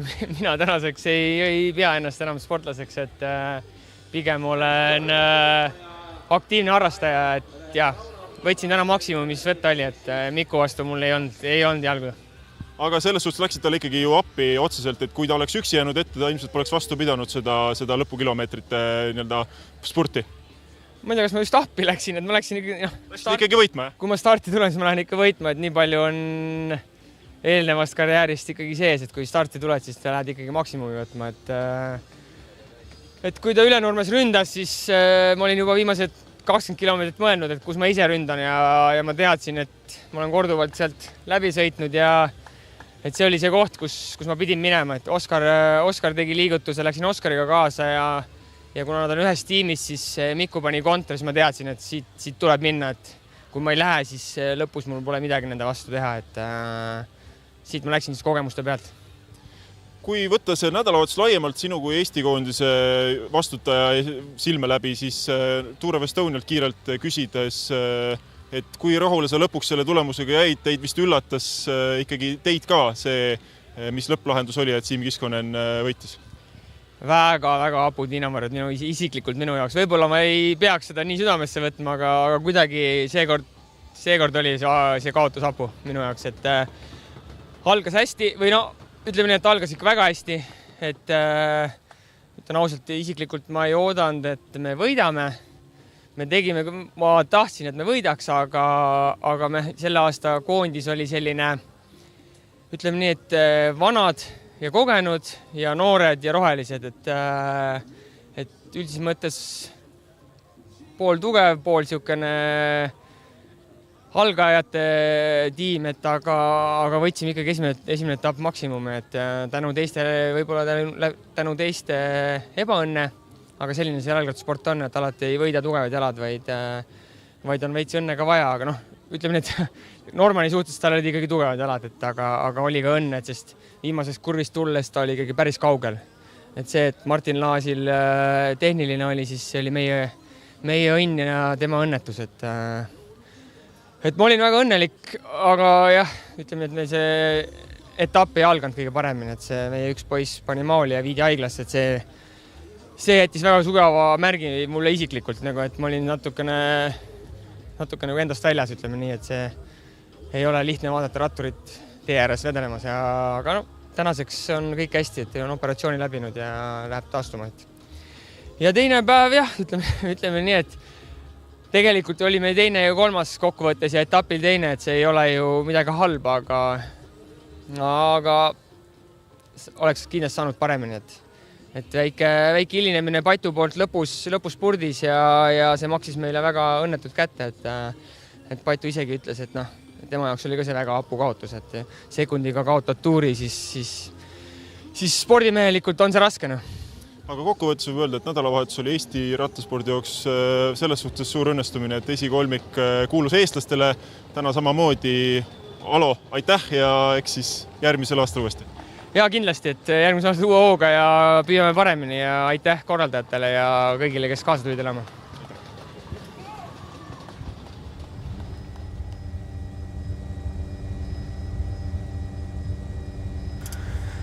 Yeah, that was the interview of Alo Jaakin, who got second place today, a former pro, now an amateur rider, semi-pro, and national team coach. A national team coach, obviously, and he talked a lot about yesterday's Tour of Estonia, which ended yesterday, but we'll get there. Yeah, let's continue with women's winner Elisabeth Hebras's interview translation.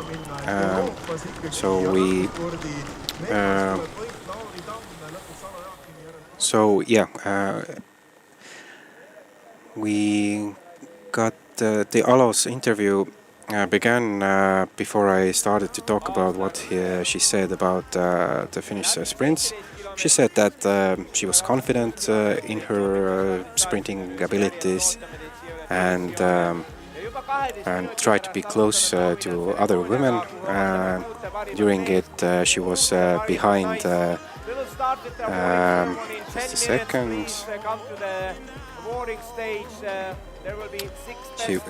She was behind Akvile Kedraitite from Lithuania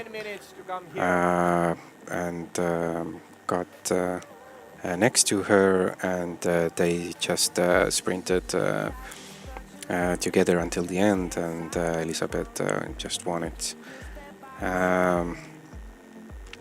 And she also talked a bit about yesterday's ladies Tour of Estonia, which didn't go as planned for her team. As I mentioned earlier, she tried and attacked 2 laps before the end, but eventually got caught. And in the interview she said that she should have attacked one lap before the end, and then maybe she would have had a higher chance of staying ahead of everybody else until the end. So this, about today's win, she kind of said that kind of a consolidation price for yesterday's loss.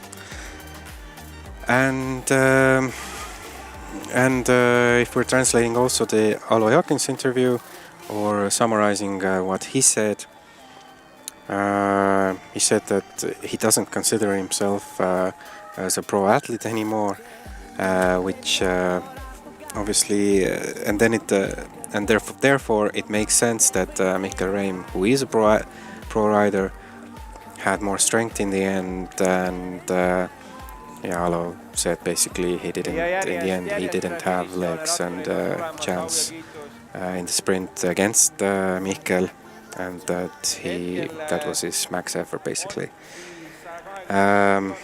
If we're talking about what happened in the last 5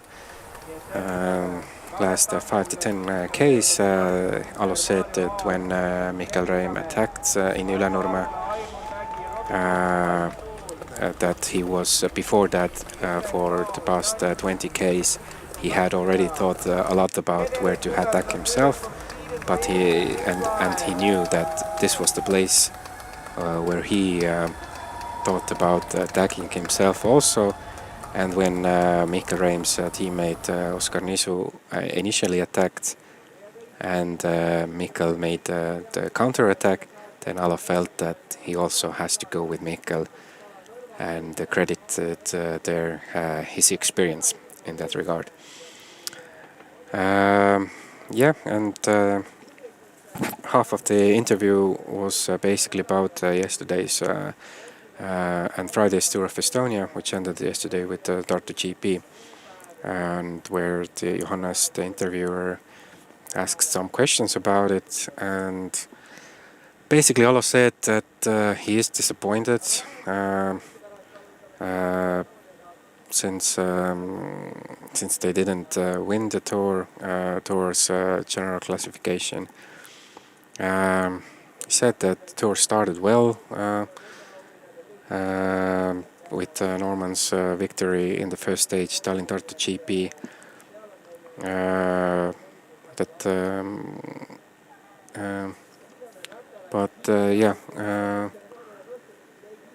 But in the second stage, they played their cards on Karl-Patrik Lauk to take the victory home, win also the Tartu GP, and both the Tartu GP and GC. But Karl-Patrik Lauk just started his sprint a little too late, and in the end, national team of Estonia riders finished the GC in second and third place, and Tartu 2024's Siim Kiskonen won the GC. But he said, a bit disappointed, but it is what it is, and all in all, next year again, and obviously national team Estonia's goal for next year would be to win the Tour of Estonia as well in terms of GC. So Christian, what did you make of the interviews we have heard? Yeah, it was everything was logical and like it went down.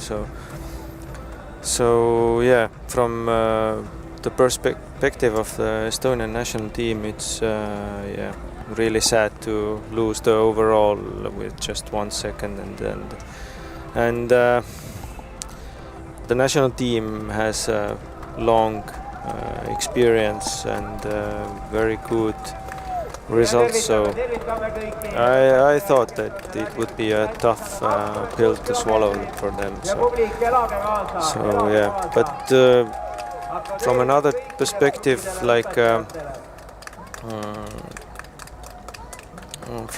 perspective, The Tartu 2024 is also our team, our Baltic team. So from the spectator's point of view, it's also a very nice win for them, and really very much needed the win for the team.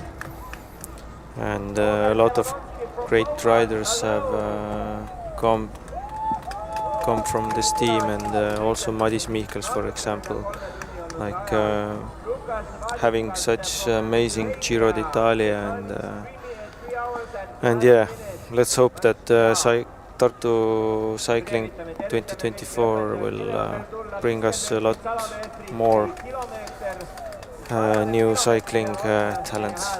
And if one spectator asked if there have been crashes, then now in the finish line we can see that there have been crashes, that riders have been down, and some ripped jerseys, and yeah, probably they happened in the last kilometers coming into the city, but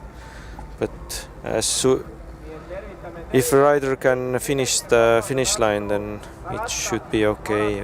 But it's always sad to see somebody going down on the asphalt.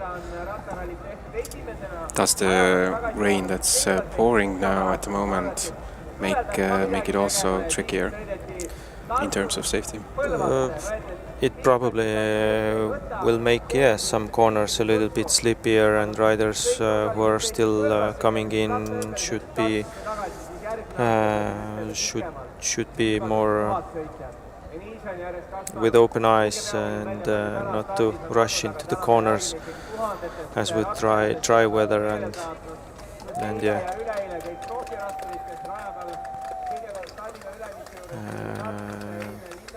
Have to keep their eyes open not to crash and bring down other riders, because I think it's unnecessary to create risks for yourself and for others in this kind of Grand Fondo events. So yeah, just drive safe and come home safely. But here we can see that now another age group is coming into the finish, and or a mixed bunch, and some riders are in front, and they're making, and we have a crash. Oh, big crash. And that's what we talked about, sprinting, and that's a bad crash. And there were two riders in front, one pushing another, and yeah, one goes down and everyone else, and just an awful unnecessary event there. I just wanted to tell as well that was it necessary in these conditions to do this sprint? But it seems to me that most of the riders are okay, but let's hope so. But some are still down there. Yeah. And now they are still on the road blocking another group, and it's, oh yeah, let's hope that these riders are coming. Yeah, okay, ambulance is already coming, so not a nice picture to have in finish here. So, but those punch sprints are creating. Yeah, one rider is down. So. Is it only one, I think? Yeah, one is down, and the other one is sitting next to the barrier, so yeah, probably not the picture we want to see.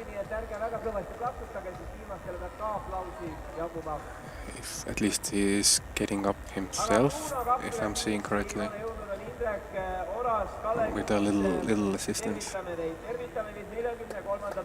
Yeah. Okay, luckily he's on his feet. Okay. Feet, yeah. Now we want to start with the awarding ceremony. 6 best ladies and 6 best men. Please come to the awarding ceremony that we can start. Well, do you think it was because of the little slippery roads?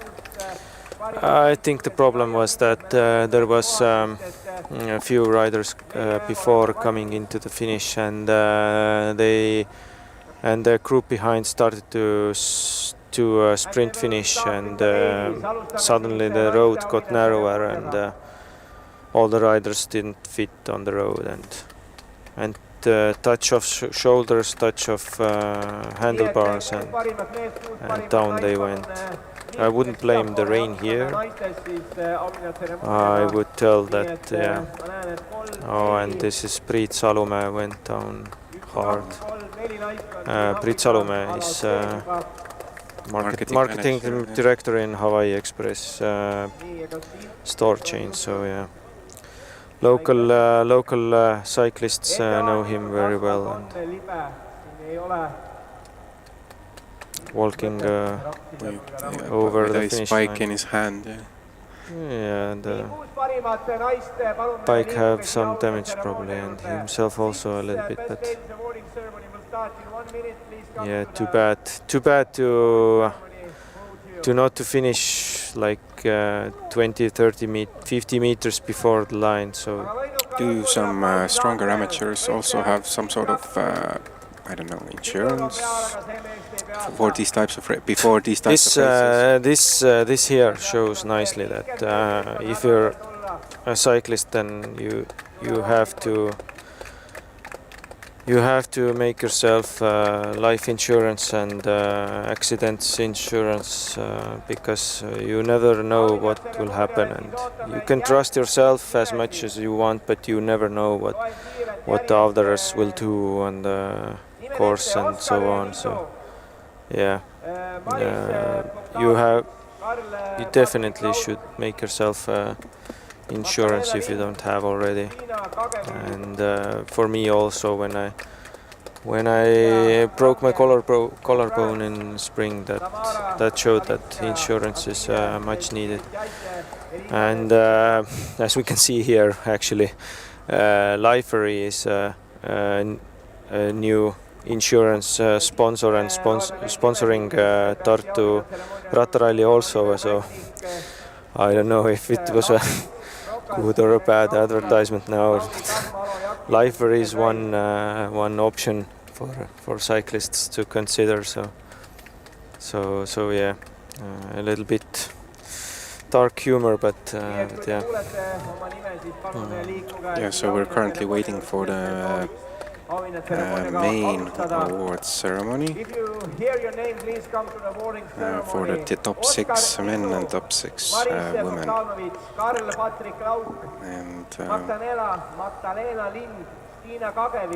And since it started pouring rain, we probably not entirely sure at the moment, but probably won't have any more interviews. It seems like that way.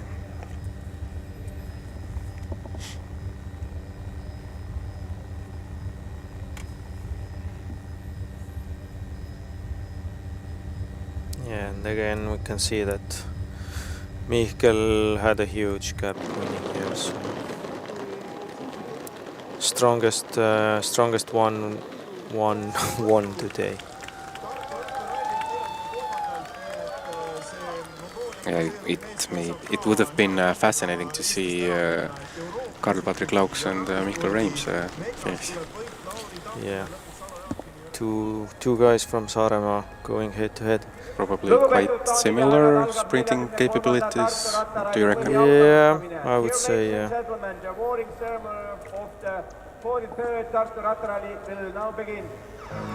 Okay, from the sounds, we can say from the little jingle you're hearing, we can say that the main award ceremony is about to start.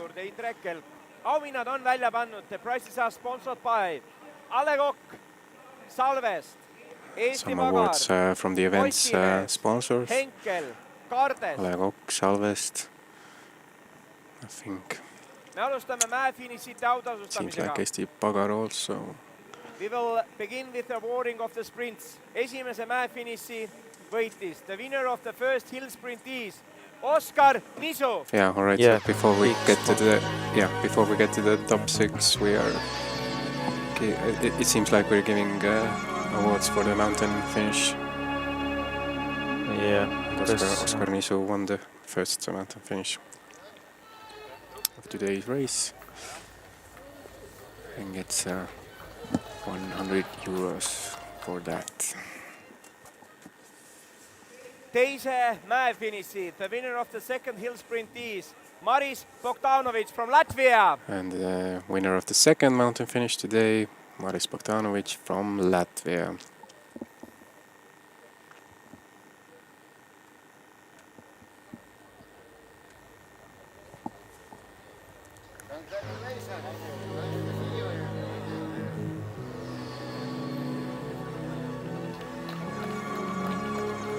Yeah, Maris Bogdanovic is a really familiar name because he takes part in a lot of Estonian races. Karl-Patrik Lauk. Yeah, and have raced already a long time, and now still racing for a Chinese team. So. And the winner of the third mountain finish, Karl-Patrik Lauk.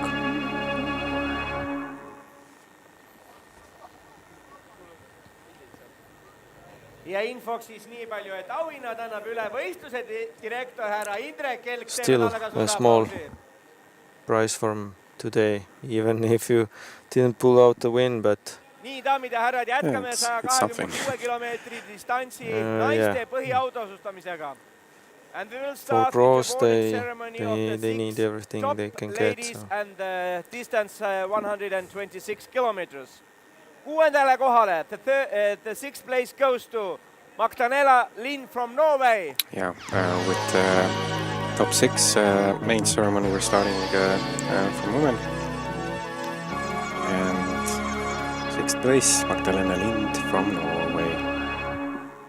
Magdalena, if you hear us, the top please 6 come to the were awarding ceremony. all of the top 6 women were part of the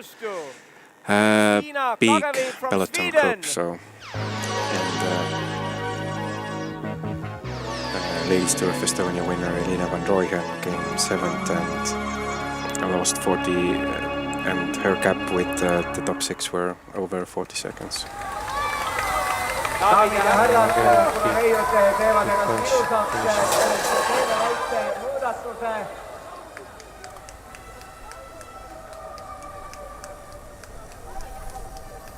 Väike segadus, aga kohe klaarime ja läheme. We'll switch back to podium. Yeah, probably we'll switch back soon to podium. Yeah. Anyway, yeah, Magdalena Lind from Norway came 6th. There seems to be some sort of confusion or. Kuna neiud on alles siiapoole teel, siis me vahetame kiiresti kohvrid ära ja läheme meeste autoasustamisega edasi. We are continuing with men's. We'll start with the gentleman awarding ceremony because not all the ladies are in here. Towards the award, to podium, so. If the 6 best ladies so instead we'll start with top 6 men. Indiana Grandier from France, please come to the awarding ceremony. Aga jätkame siis kohe meeste auhinnad tseremooniaga.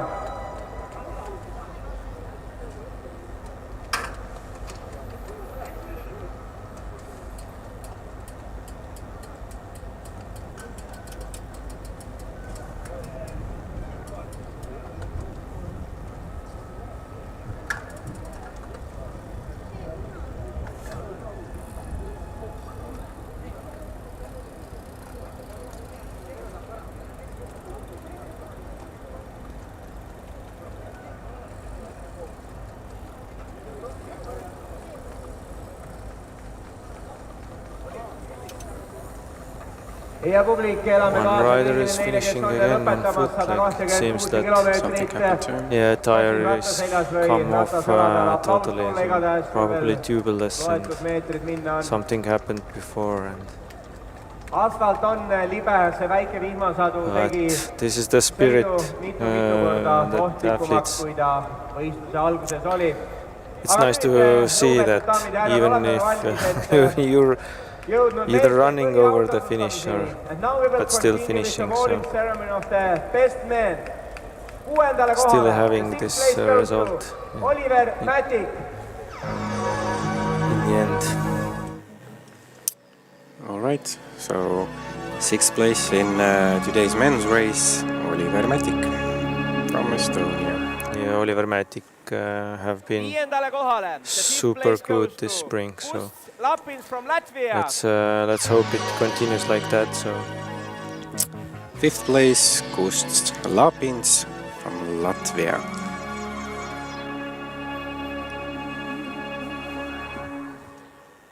Neljandale kohale.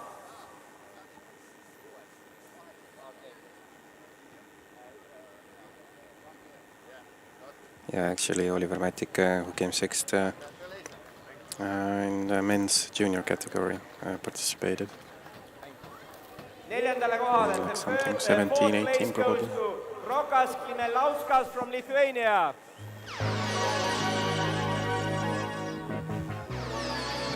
So 4th place goes to Lithuania, Rokas Kmieliauskas.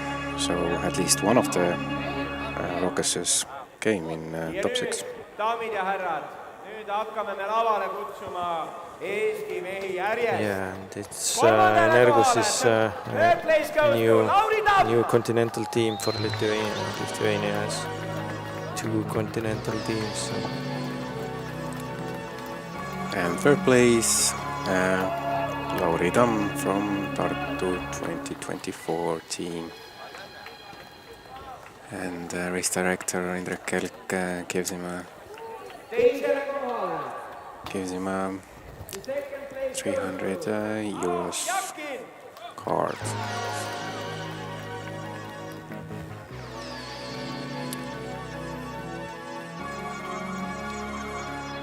And Estonian national team coach or sports director and today's 2nd place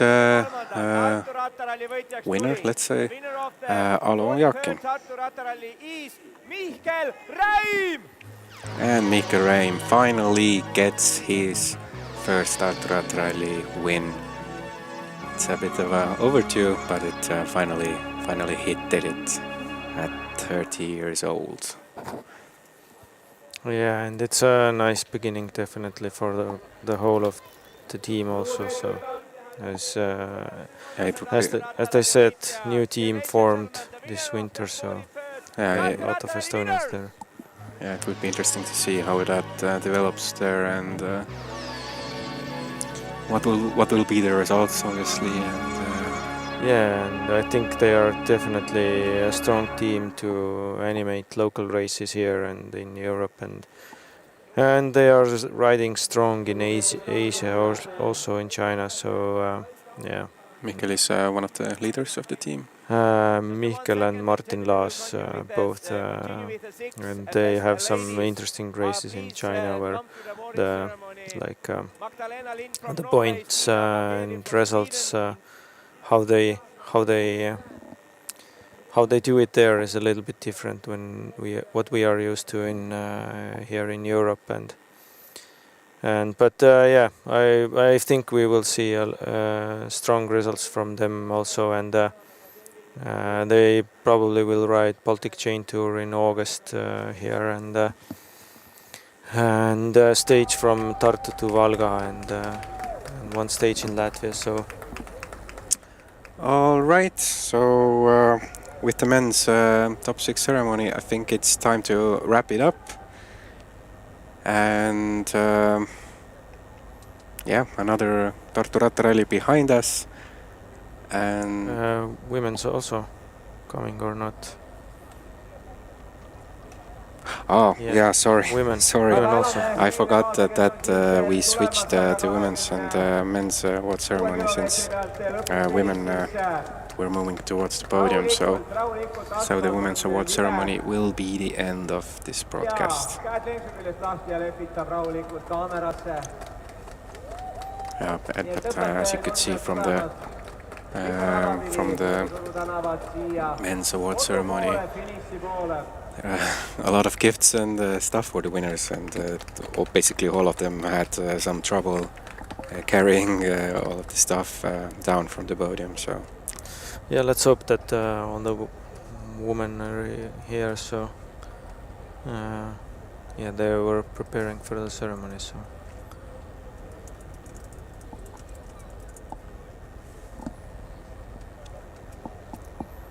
So next year you are planning again to be on the start line? Yeah, probably. I'll go and ride myself. So yeah. Let's see.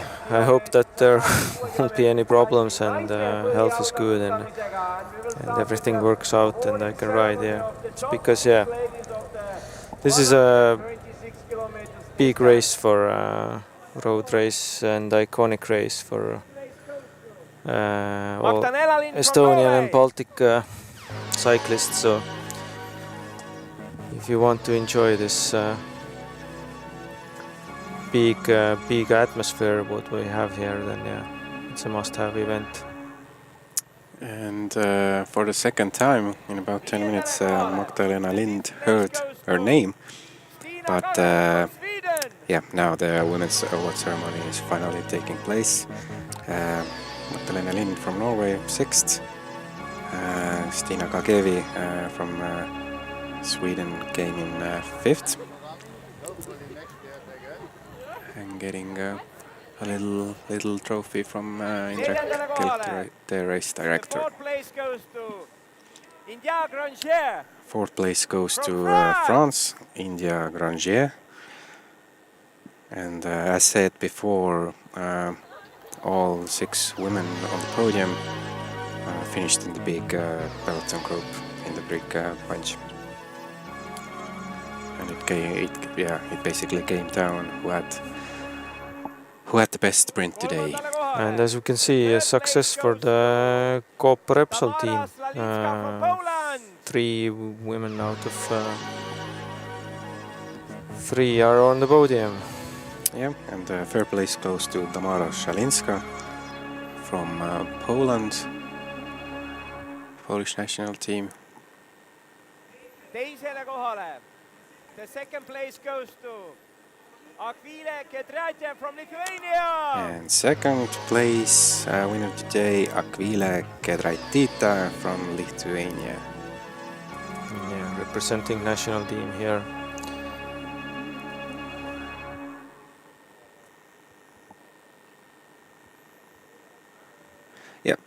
Yeah, basically. Tartu Rattaralli võitja. And the winner, Elisabeth Ebras from Estonia.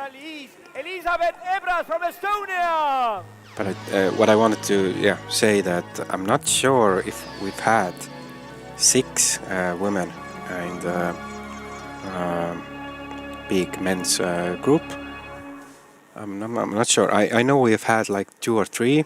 No, we've had multiple previously also, but whole 6, you mean? At least 6. Yeah. At least, yeah. I think, yeah. There are every year strong women participating and it's nice to see here also that all these women racing Ladies Tour of Estonia yesterday and now doing a strong race here in Tartu Rattaralli and it's probably very important for those ladies. And all right, so that's about it from us now. Thank you for being us with nearly 4 hours. And thank you everyone for watching and listening and see you next year. And have a good training, yeah. Best of luck. Bye. Bye. Tartu 2024 peloton ja Energus Cycling Team. Nii et palume esindajad siia poodiumi kõrvale tulla.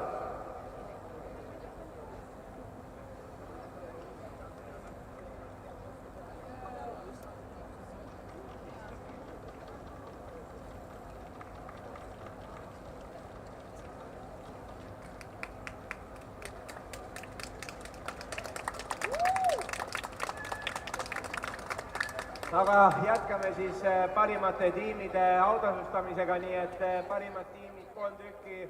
Voltas Tartu 2024, Peloton ja Energus Cycling Team. Ja esimene tiim siis palume liikuda siia poodiumi lähedasse ligi.